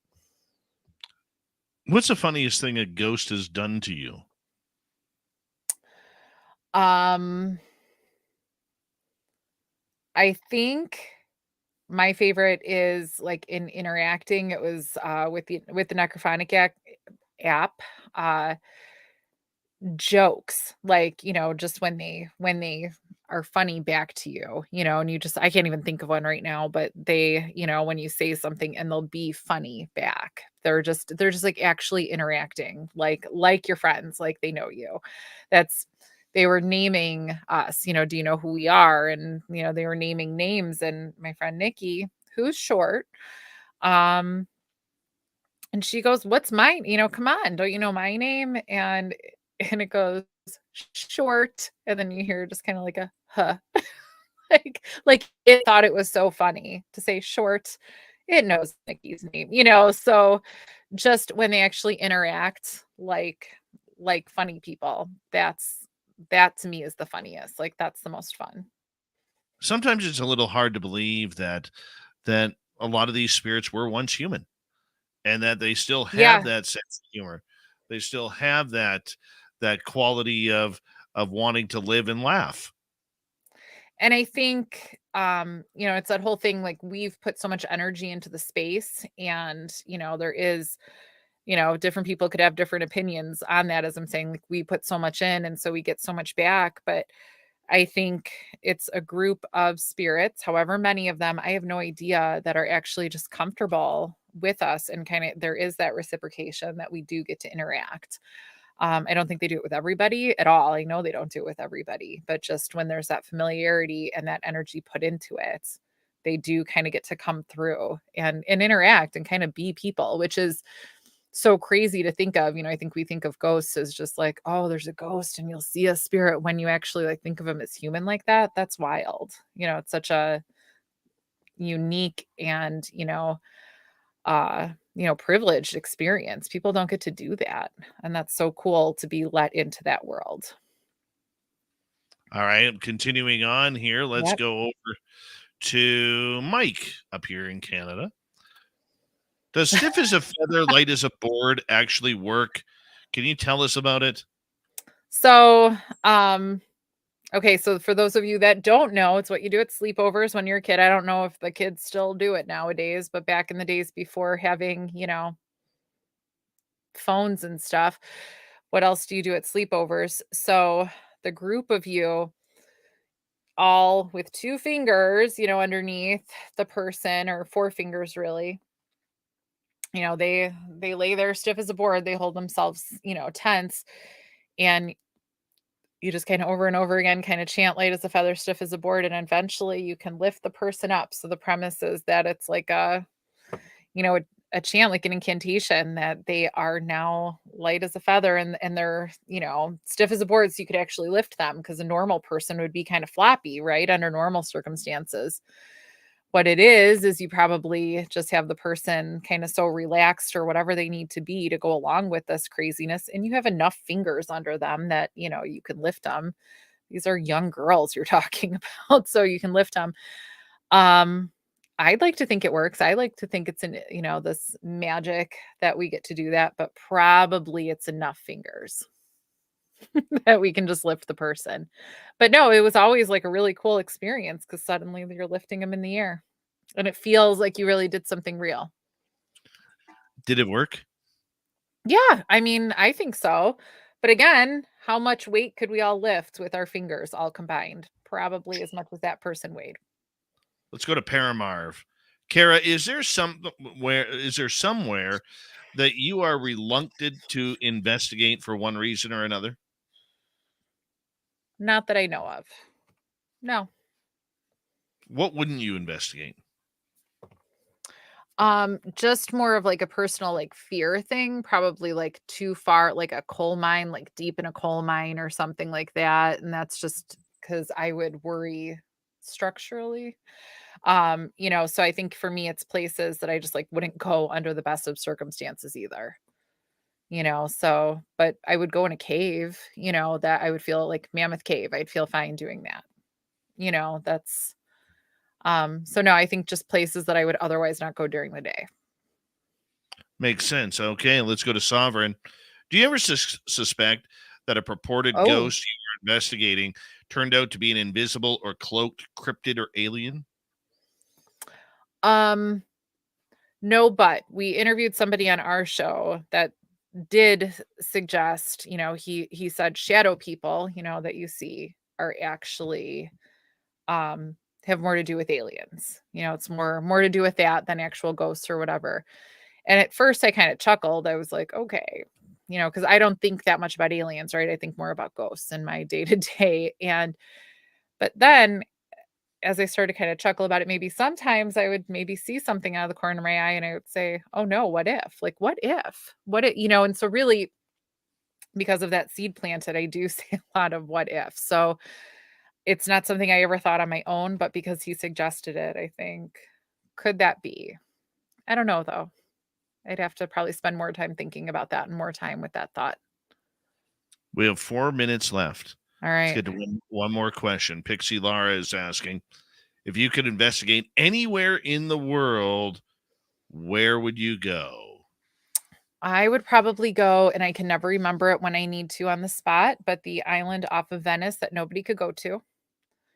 I would want to go there, and I can't think of it, and I'll think of it later. The Plague Island where nobody can go. So I would probably go there. Because that would just be in anywhere.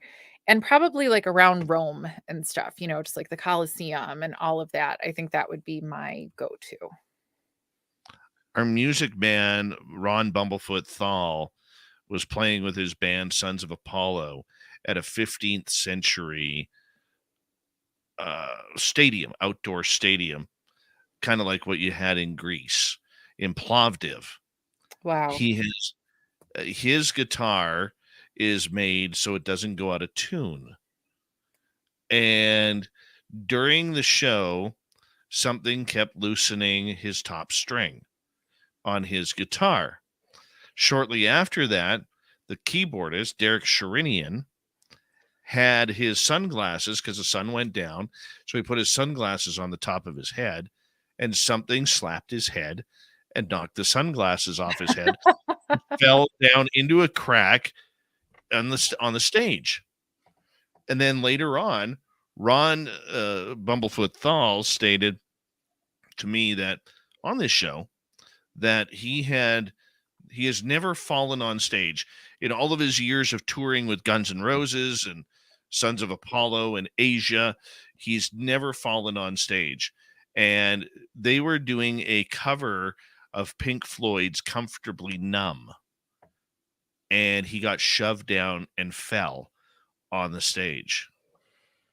Now, I know another person who works in the music industry who was playing at Plovdiv as well, ended up getting spiritually attacked in that area, ended up in jail, and to this day swears for his life that when he woke up in the jail cell, he was watching the devil himself walk down the hall calling his name.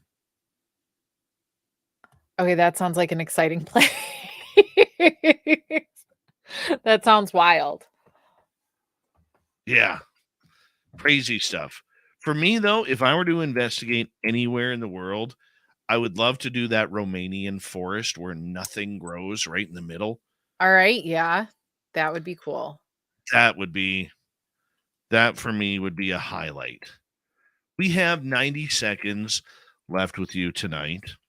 And Kara, I want to say that this has been a phenomenally fun show with you tonight. Well, thank you. And I really hope that you had a great time as well with us. I did. No, I'm thrilled. Thank you for having me. Absolutely. And I would love to give you a little bit of time here where you could tell people about your ghost team's name, your podcast that you do. Where can our audience find it? So my podcast, Late Night Legends, we are, you can find us on Facebook, Late Night Legends, Twitter, Late Night Legends, YouTube, Twitch. We, are on Spotify, Apple, all that good stuff, Late Night Legends. And it really is like a group of friends. We just kind of talk about all things paranormal. There's interviews mixed in with, we take topics and kind of discuss it. So a little bit for everyone. Definitely. We have cryptids coming up. Mike Patterson is going to be next week on Monday. We live stream on Mondays and we release on Thursdays.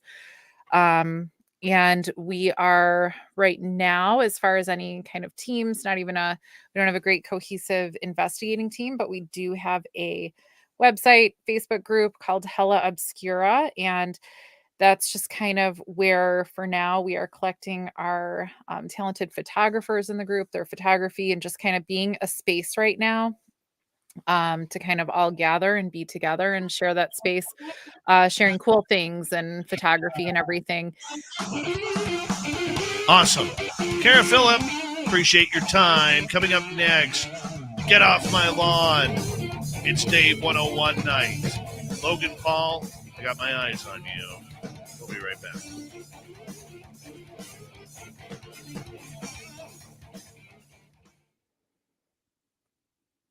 Great job tonight, Kara Phillip. Thank Great you. job. You deserve a clapping. Thank you. And on behalf of our audience, thank you for being a trooper and going that extra half hour. I really do appreciate it. No, I appreciate it. I had a great time. Thank you for having me. Now you can go to bed. I will. Good night. Good night. Take care. Bye-bye.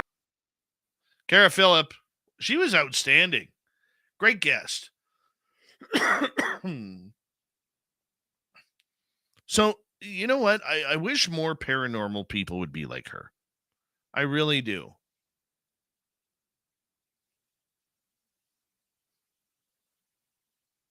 She was a lot of fun. A lot of fun.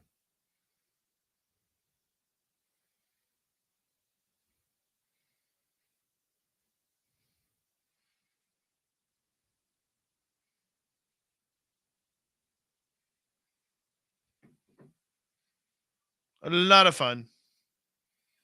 Yeah.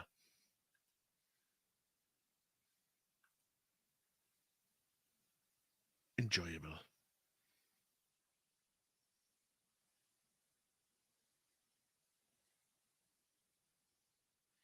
Very, very enjoyable.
Yeah, a couple more minutes.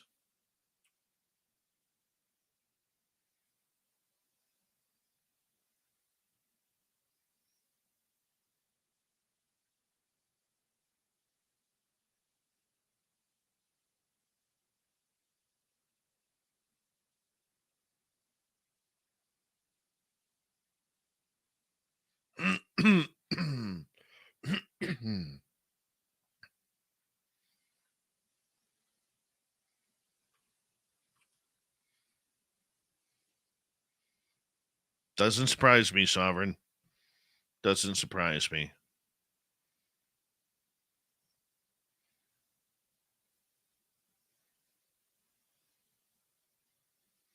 Don't make me nervous, Dem. I don't get nervous.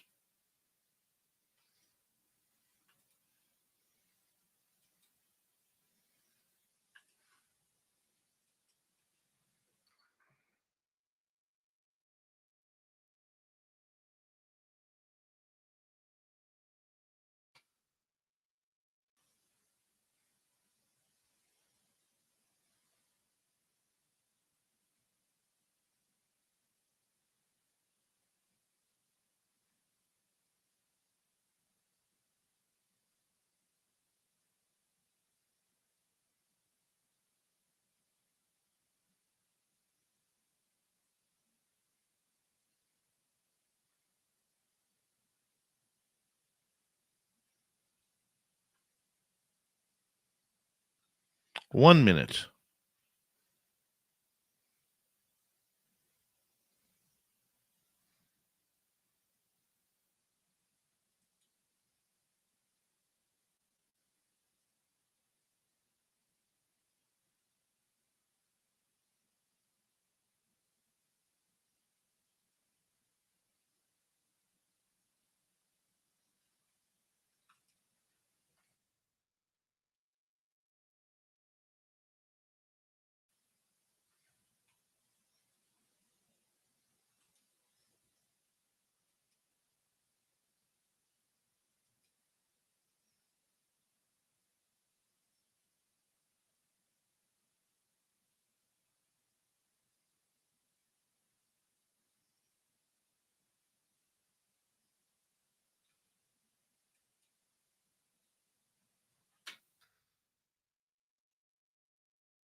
Here we go, everybody. We got 5 seconds.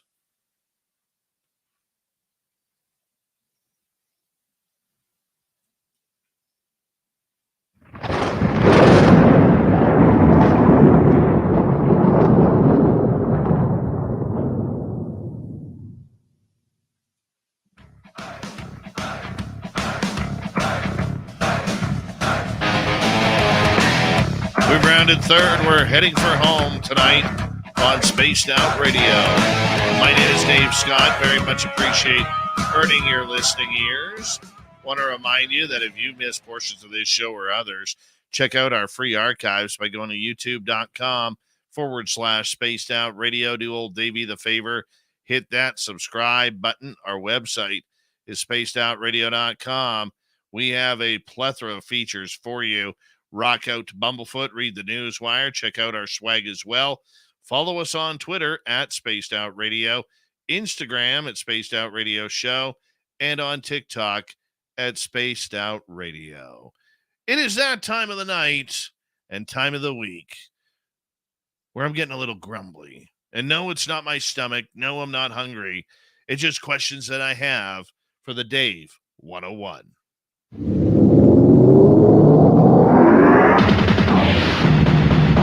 It's time for Dave 101. Open up the door, it's Dave! Dave, D-A-V-E! Dave's not here! Dave's the killer! Yeah! Dave's the killer! Dave's a mess! Logan Paul apparently has confirmed on his own podcast, Impulsive, that he is, in fact, holding a UFO video.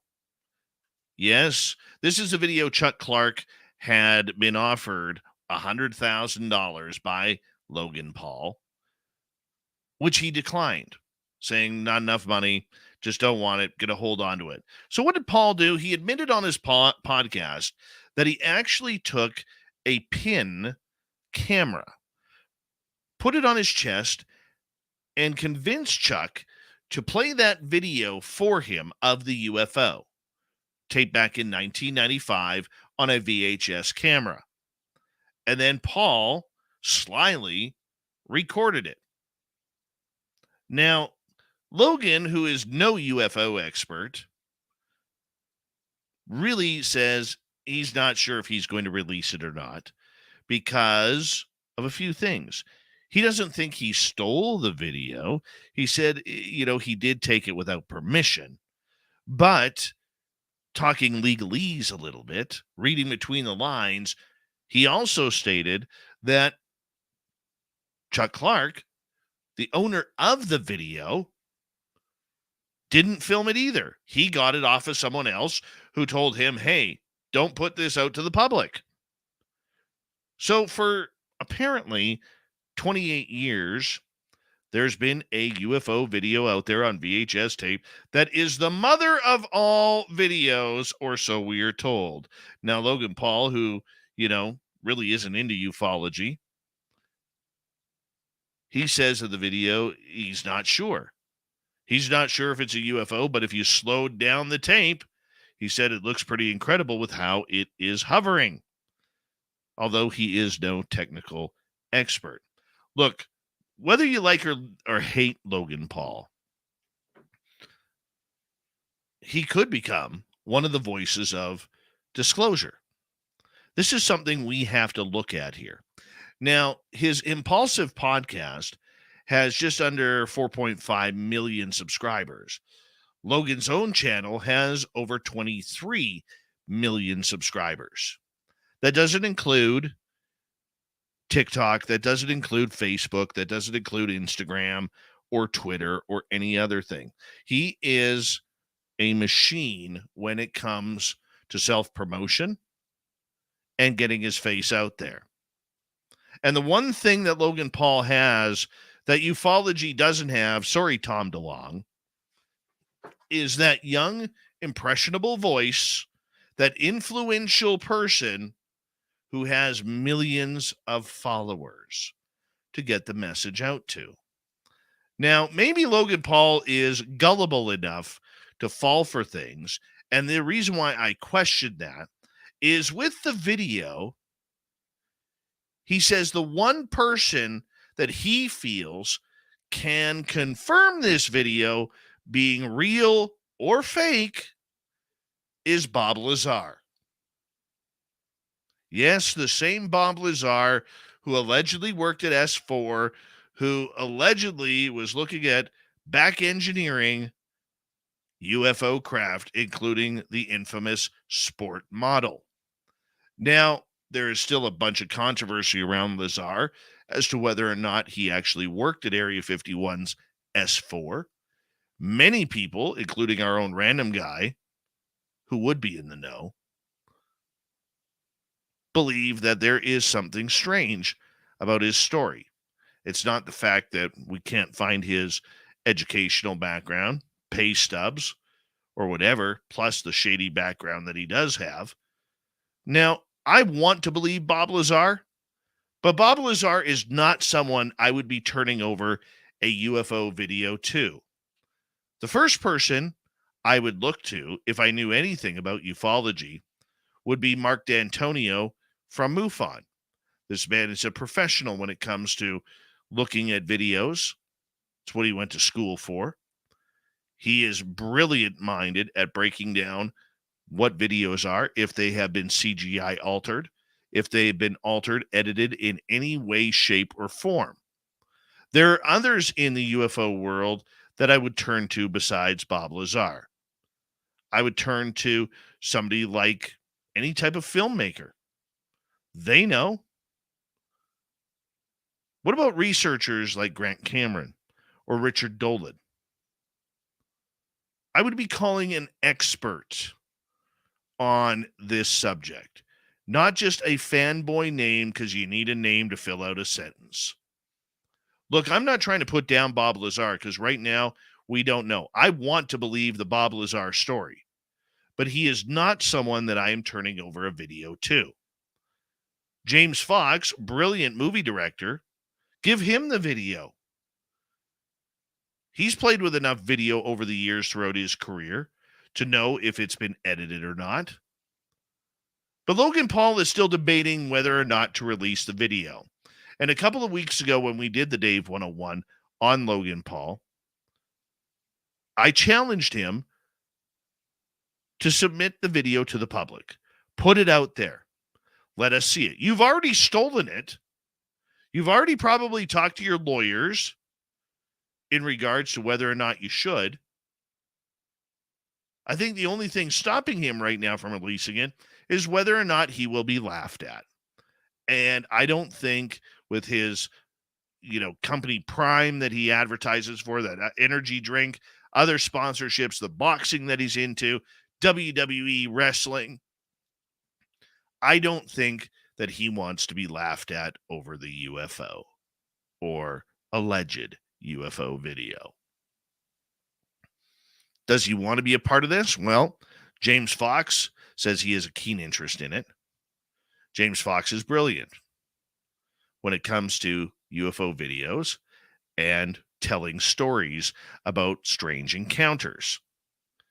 James Fox is someone where if I was in James's shoes, I'd be trying to get as close to Logan Paul as possible, because the millions of subscribers that Logan has pull with are all in that age category, the majority of them, that you want to build ufology around. It is ufology's future. Nobody else has that. Tom DeLonge tried but failed.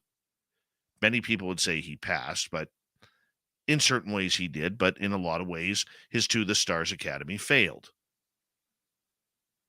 How do we move it forward? A guy like Logan Paul could move it forward. All it takes is a little bit of education. All it takes is a little bit of thought, of learning who you can trust and who you can't. You could turn it over to a skeptic like Stephen Greenstreet or Mick West. But all they're going to do is shoot it on down, because nothing in this world is a UFO. You have to get somebody who is non-biased, has nothing to gain by it, and somebody who knows the UFO field and what they are talking about at the same time. You look at everything that Logan Paul does, and yes, he is controversial, but he would be a good one to help get the message out if there was actual such thing as disclosure. But we will see if he releases it, and our challenge still stands. Release the video. You have it in your hands. You stole it from a guy who got it from a bunch of other guys. You know that it's been viewed hundreds of times. You know it's potentially a weak video. But you're not the type of guy, Logan, and no offense, who can make that call. You just have to make the call as to whether to release it or not. Give it to professionals in this field and of videography. Let them be the deciding factors on whether or not that video has been edited, has been tampered with, or the tape is just too stretched in order to actually make it clear and viable. Eventually, if he does release it, I believe this puts Logan Paul's name in the UFO game. He may not want it, but he's one of the right voices who could move this subject forward, especially with the younger generation. The younger generations are already more spiritually inclined. They're more adept to people. They don't hold grudges. They don't care about color or sexual orientation. What they do care about is whether or not you're good to them, and that includes aliens. They are very more open-minded than my generation and above. Yeah, us Gen Xers, we're still trying to make up our minds on UFOs. However, a guy like Logan Paul, once again, he could easily, with his team, track down some very brilliant minds in the field of ufology in order to figure out whether or not releasing the video is a good idea. We're not talking Jeremy Corbell. We're not talking George Knapp. We're not talking Lieutenant Tim McMillan. We aren't talking the debrief. We aren't talking John Greenwald from the Black Vault. We're talking people out there, we're talking about a guy out there who has a video that needs to go. Now, all of this may blow up in Logan Paul's face, and none of this may actually happen. That all depends if Chuck Clark, the owner of the video that Paul stole, is actually going to just say, screw it, and release it. In my opinion, it's a dumb move, especially after turning down $100,000 for it. I would have taken the money. But then again, I got bills to pay. I don't know Chuck Clark's financial status. But if the video is that good, he may be already sitting on millions and we don't even know it.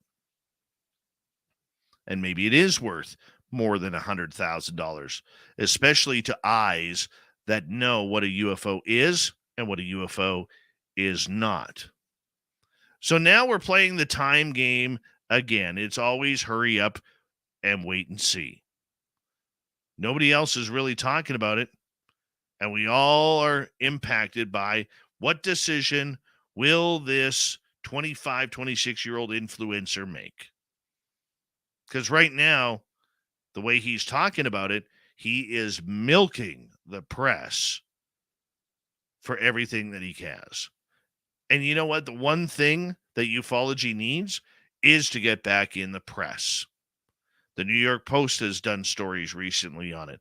Other interested media have done stories on it. And we want ufology in the mainstream media. Whether we like it or not, it's a good place for it to be. Logan Paul could be the face of the UFO franchise if he wanted. All he has to do is release the video. Then he goes on a little bit of a tour, talking and doing interviews about how he got the video.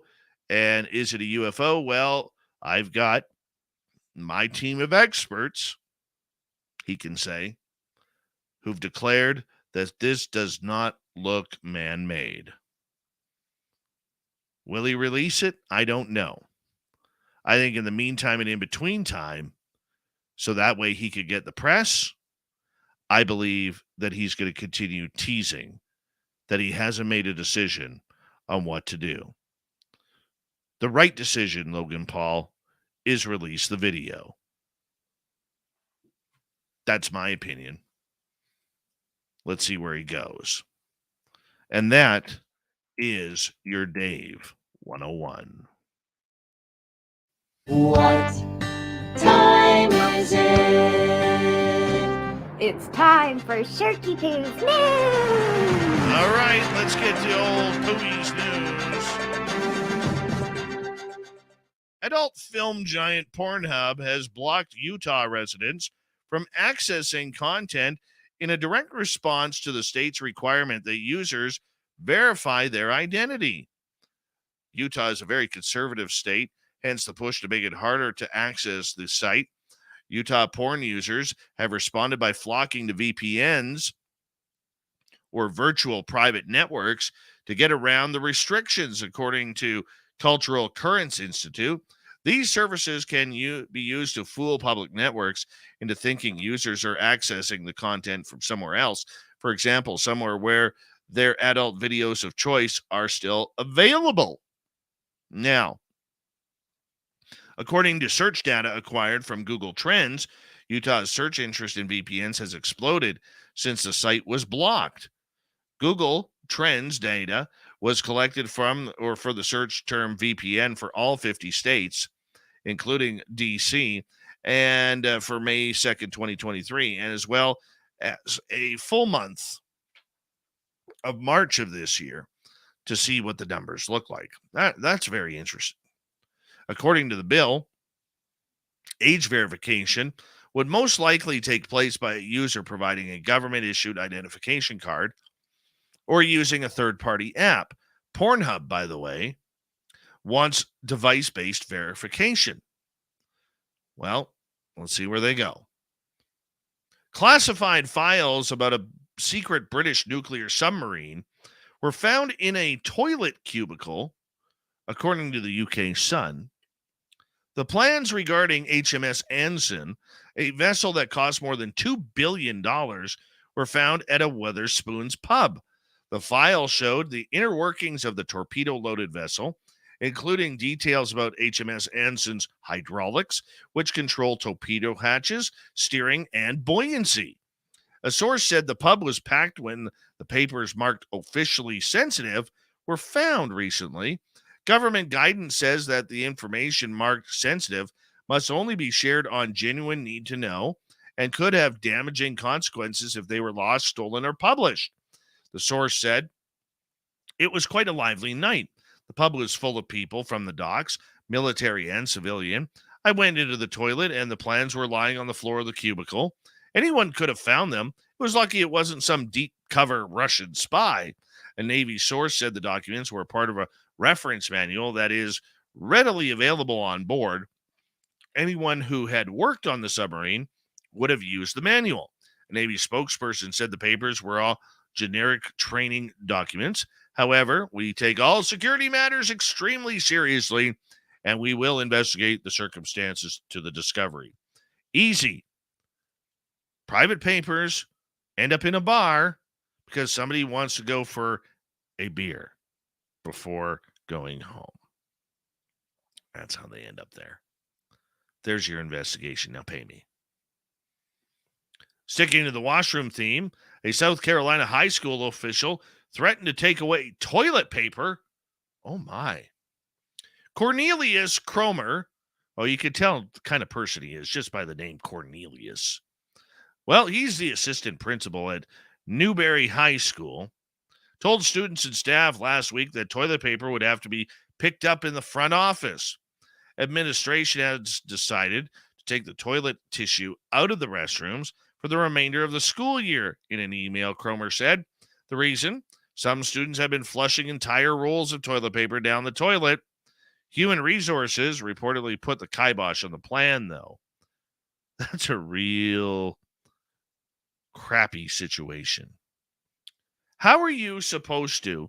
Like, has this guy in his no fun life ever been in a predicament where all of a sudden there is no toilet paper in your own washroom at home and you're stuck and you don't know how long you're going to be stuck for? That's what he's putting these kids through. And to punish the teachers and the staff, this guy's on a power trip. A poopy power trip. A lot of strange stuff gets smuggled in luggage at airports, but candy usually isn't on the list. Israeli security at their international airport in Tel Aviv found 170 kilograms of fruit roll-ups. Yep, Times of Israel reported that the video security uncovering heaps of fruit roll-ups in a traveler's suitcase. Oddly, another American was allegedly brought in 661 pounds of fruit roll-ups just a week earlier. Israeli authorities say TikTok is the culprit. TikTok's fruit roll-up viral snack hack has been seen by millions. I like fruit roll-ups. How can you sit there and say you're smuggling in fruit roll-ups and that is a sin of a country? Have they never tried fruit roll-ups? They're fantastic. How do you get mad at fruit roll-ups? Hey, never mind cocaine, never mind heroin, hash, fentanyl, or anything else. By God, keep the fruit roll-ups out of Israel. They're going to teach the kids how to sin. Terrible. We got Mr. Ron Bumblefoot Thal rocking in the background with Little Brother is Watching. Bumblefoot is the official music of Spaced Out Radio, rocking us in and out of every single show. Get your horns up for the guitar god himself. Special thanks to everybody listening in at work, at home, in your cars, wherever you may be. Thank you to everyone in our chat rooms tonight. YouTube, Twitch, LGAP, Facebook, Spreaker, LinkedIn, the Space Travelers Club, and on Twitter at hashtag Spaced Out Radio.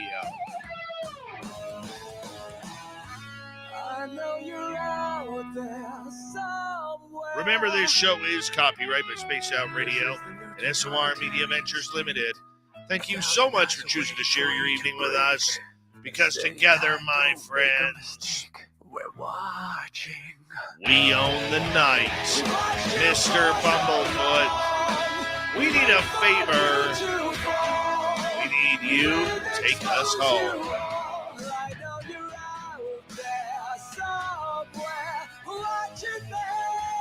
Yes, the Woo train has docked for the night, but soon, my friends, we shall ride again. Your seats are always available. Your tickets never expire. And if you want to bring a friend, we've got room for them too. Good night.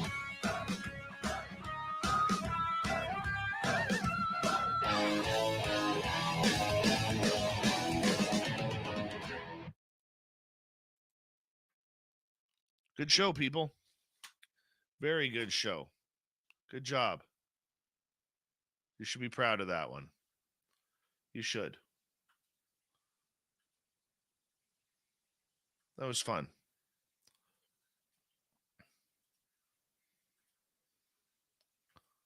All right, what are we doing? We're going here. First off, we're going to go here. Then we're going to go here. Then we're going to go here and here.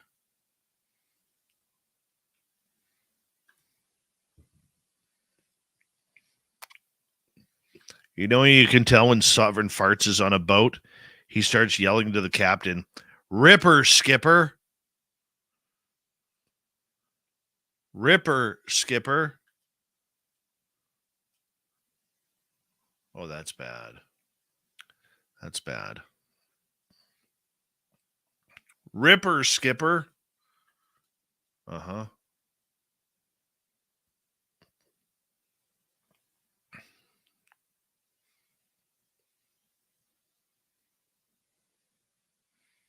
Ripper, skipper? Yeah, I guess so.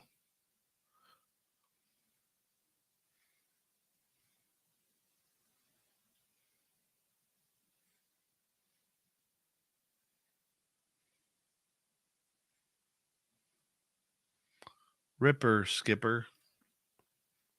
Yeah. DD Galaxy, how you doing?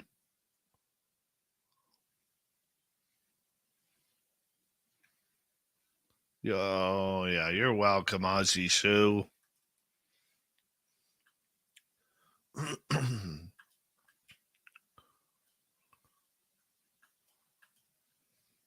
get to go play with horses tomorrow. It's literally my work day. I get to play with horses tomorrow. That is kind of cool. I haven't been around horses in years. I love horses. Expensive hay burners, but I love horses. Ripper skipper. And just so you know, for the record, everybody, I am Pam. I am Pam. And nothing you do or say can take that away. I am Pam. Mystics Walk, how are you?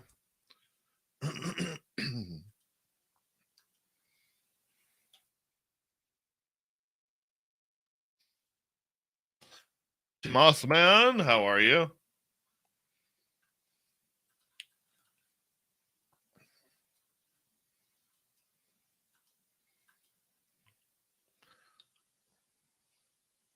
Only one team that's going to win the Stanley Cup this year, my man. Right there. The Edmonton fucking Oilers. Right there. Hello, CS. How are you? The Edmonton Oilers will raise Lord Stanley's Holy Grail. Be the first team in 30 years from Canada to win the Stanley Cup. Yeah, man. Yeah. That's the way we roll it. Hey, little Tommy Fessler. What's going on? From Disclosure Tonight. My man, what's happening?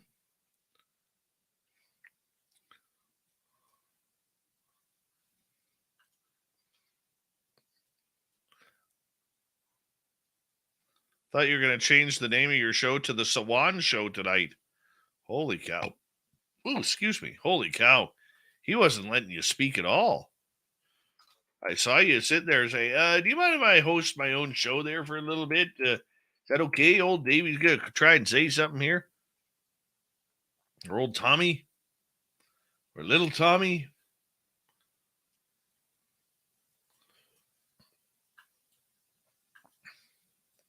Here's a trivia question for you listeners. How tall is Thomas Fessler?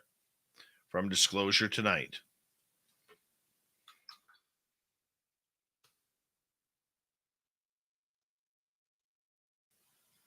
I got a cut last week, buddy.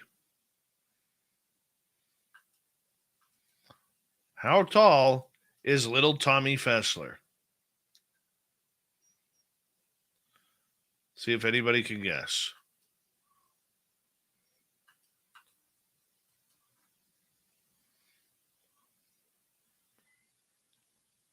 Okay, we got 6'2", 5'9", 6'6".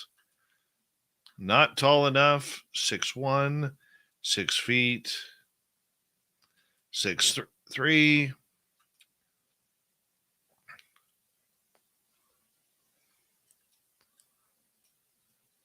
6'3".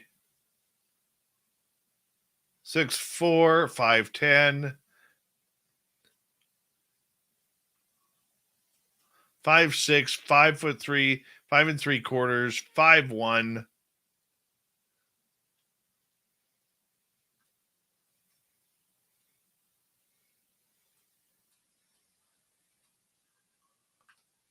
Six, 7, 6, 6. Thomas even guesses 6'4", and he's wrong. 5'5". Thomas Fessler is 4'11". He's 4'11", and he's got a two-step to get up to his broadcast chair so he can sit on there properly and look bigger.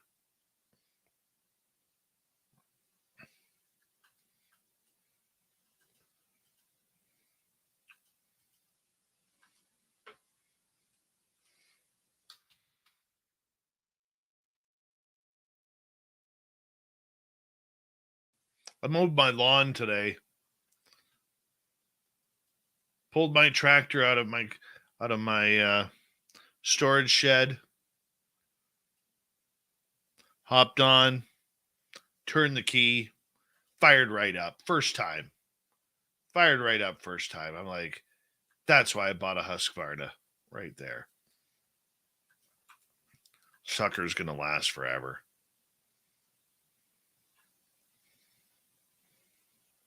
.11, Thomas Fessler. So when he says on his show, give me the 411 on that, that's how I figured it out.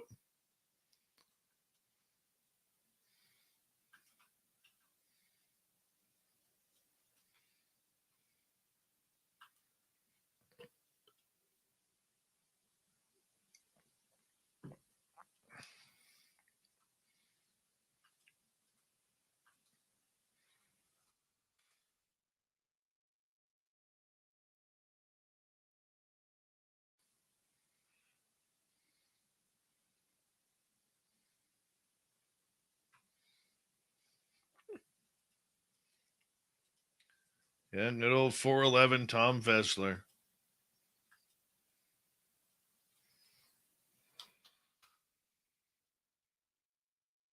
Tiny Tom, his parents called him.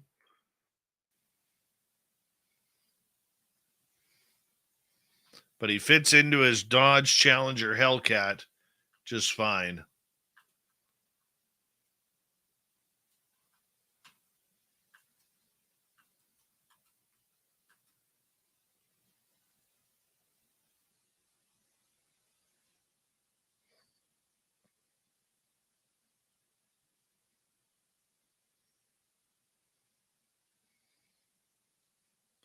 All right, Camaro SS. I'll give you that one. Seats 4, built for 2. Camaro SS.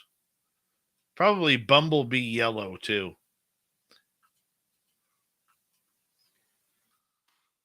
I like that Bumblebee yellow. Not going to lie. I do.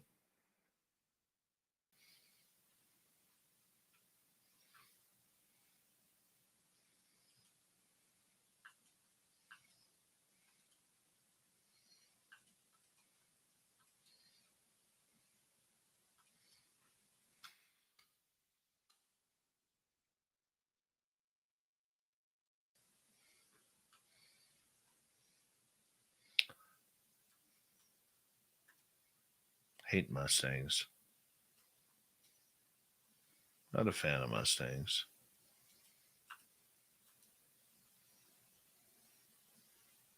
Had Ford Raptor trucks. I like those.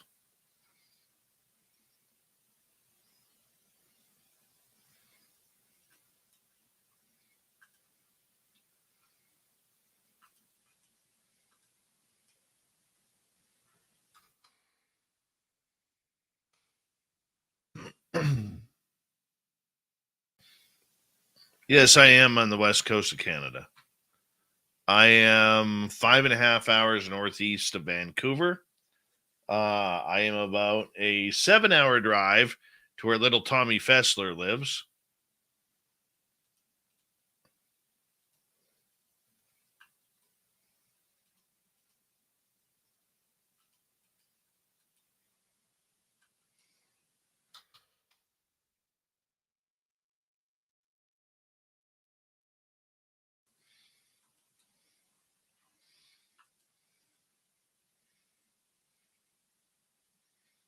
Here we go.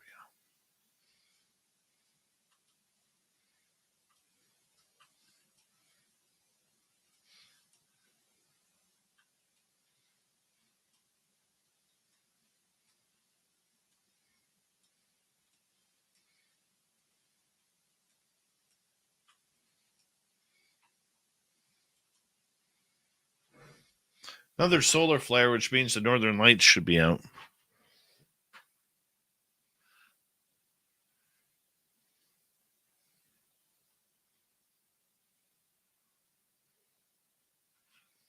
I'll be right back, guys.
All right.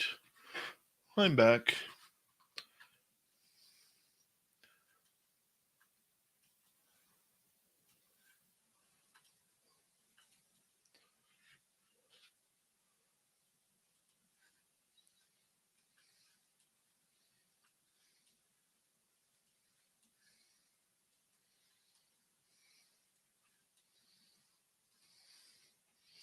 I am back. I'm back.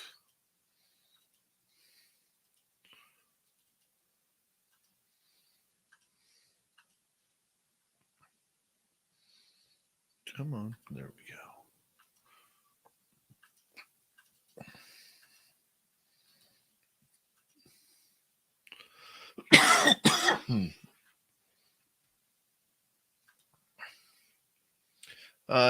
No, I didn't see any northern lights.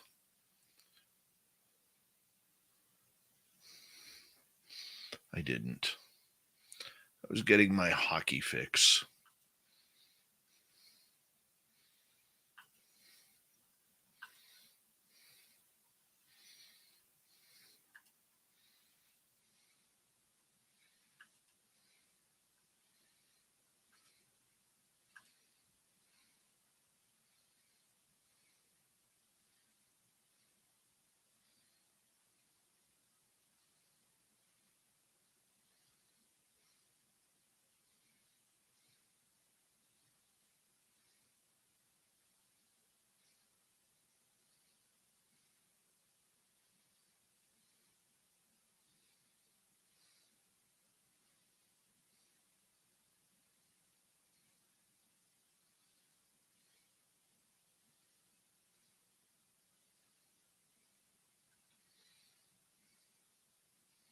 Any questions for old Davey? Got lots of time left, but tomorrow night on the show, we're staying in the paranormal realm. Ross Allison will join us, talking about his latest ghostly adventures, including Parasense. Oh, Nicole is sending me something. Hold on.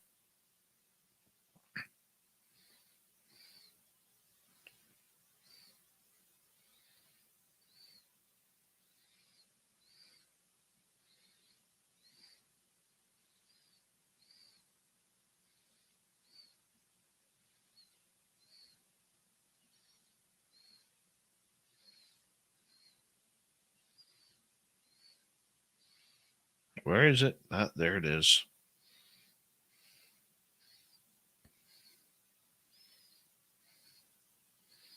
The hell is this?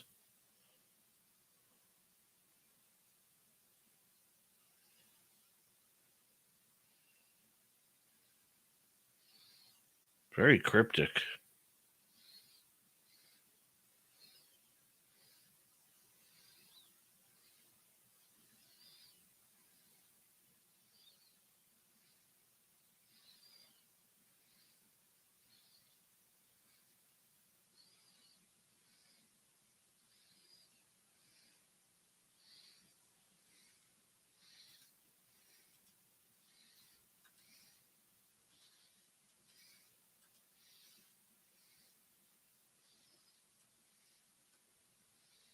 Very cryptic.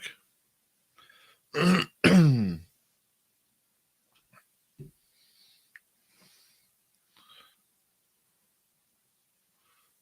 I didn't give names of who I want to speak with, is that a big deal or no for Vegas?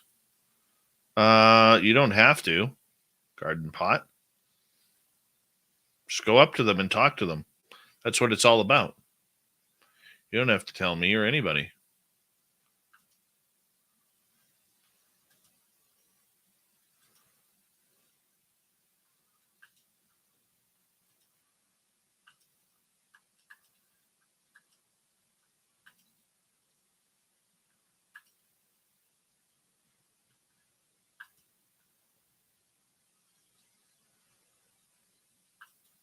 That one is done. Oh, that light just went out. Weird.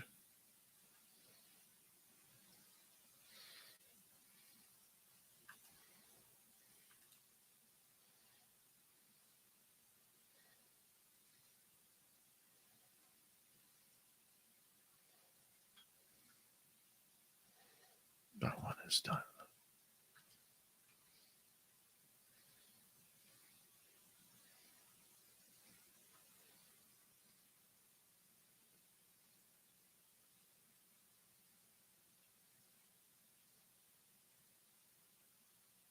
Yeah, Garden, you go right ahead, dude. That's what it's all about. Everyone's going to be congregating. If you got the VIP party, you would have got my email earlier today. And just congregate with whoever you want.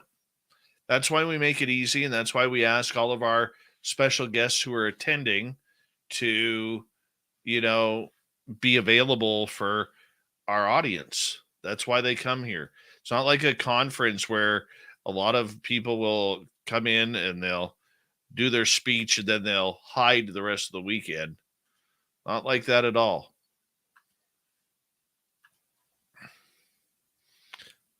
We do this all for you guys. That's what's cool.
Just find a bar. That's where everybody will be.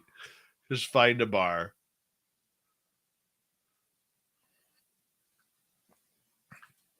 It'll be a blast.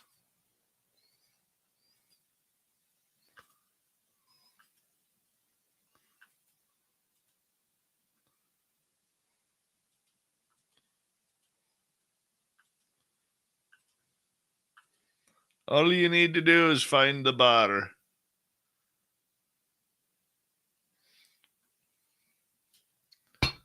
Uh-huh.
All right, that's done.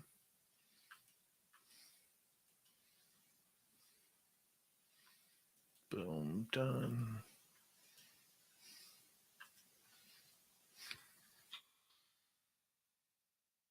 All right, thank you everyone tonight for coming on in, hitting subscribe, giving us a thumbs up and everything.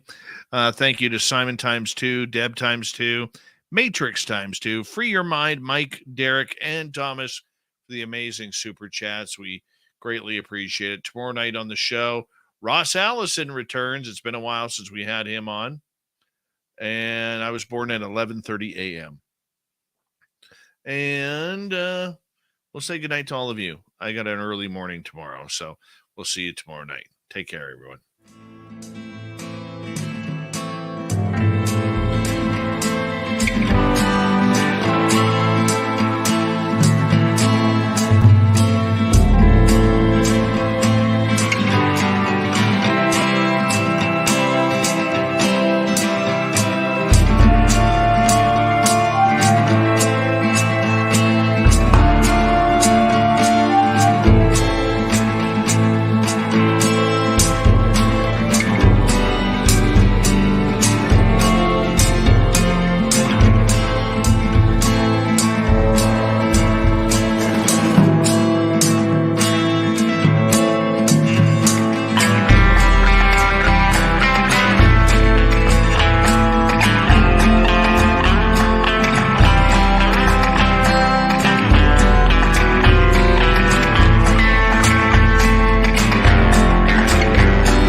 Stay healthy, my friend. You too. If you need bail money, give me a call. Always, Dad. Take care. You too.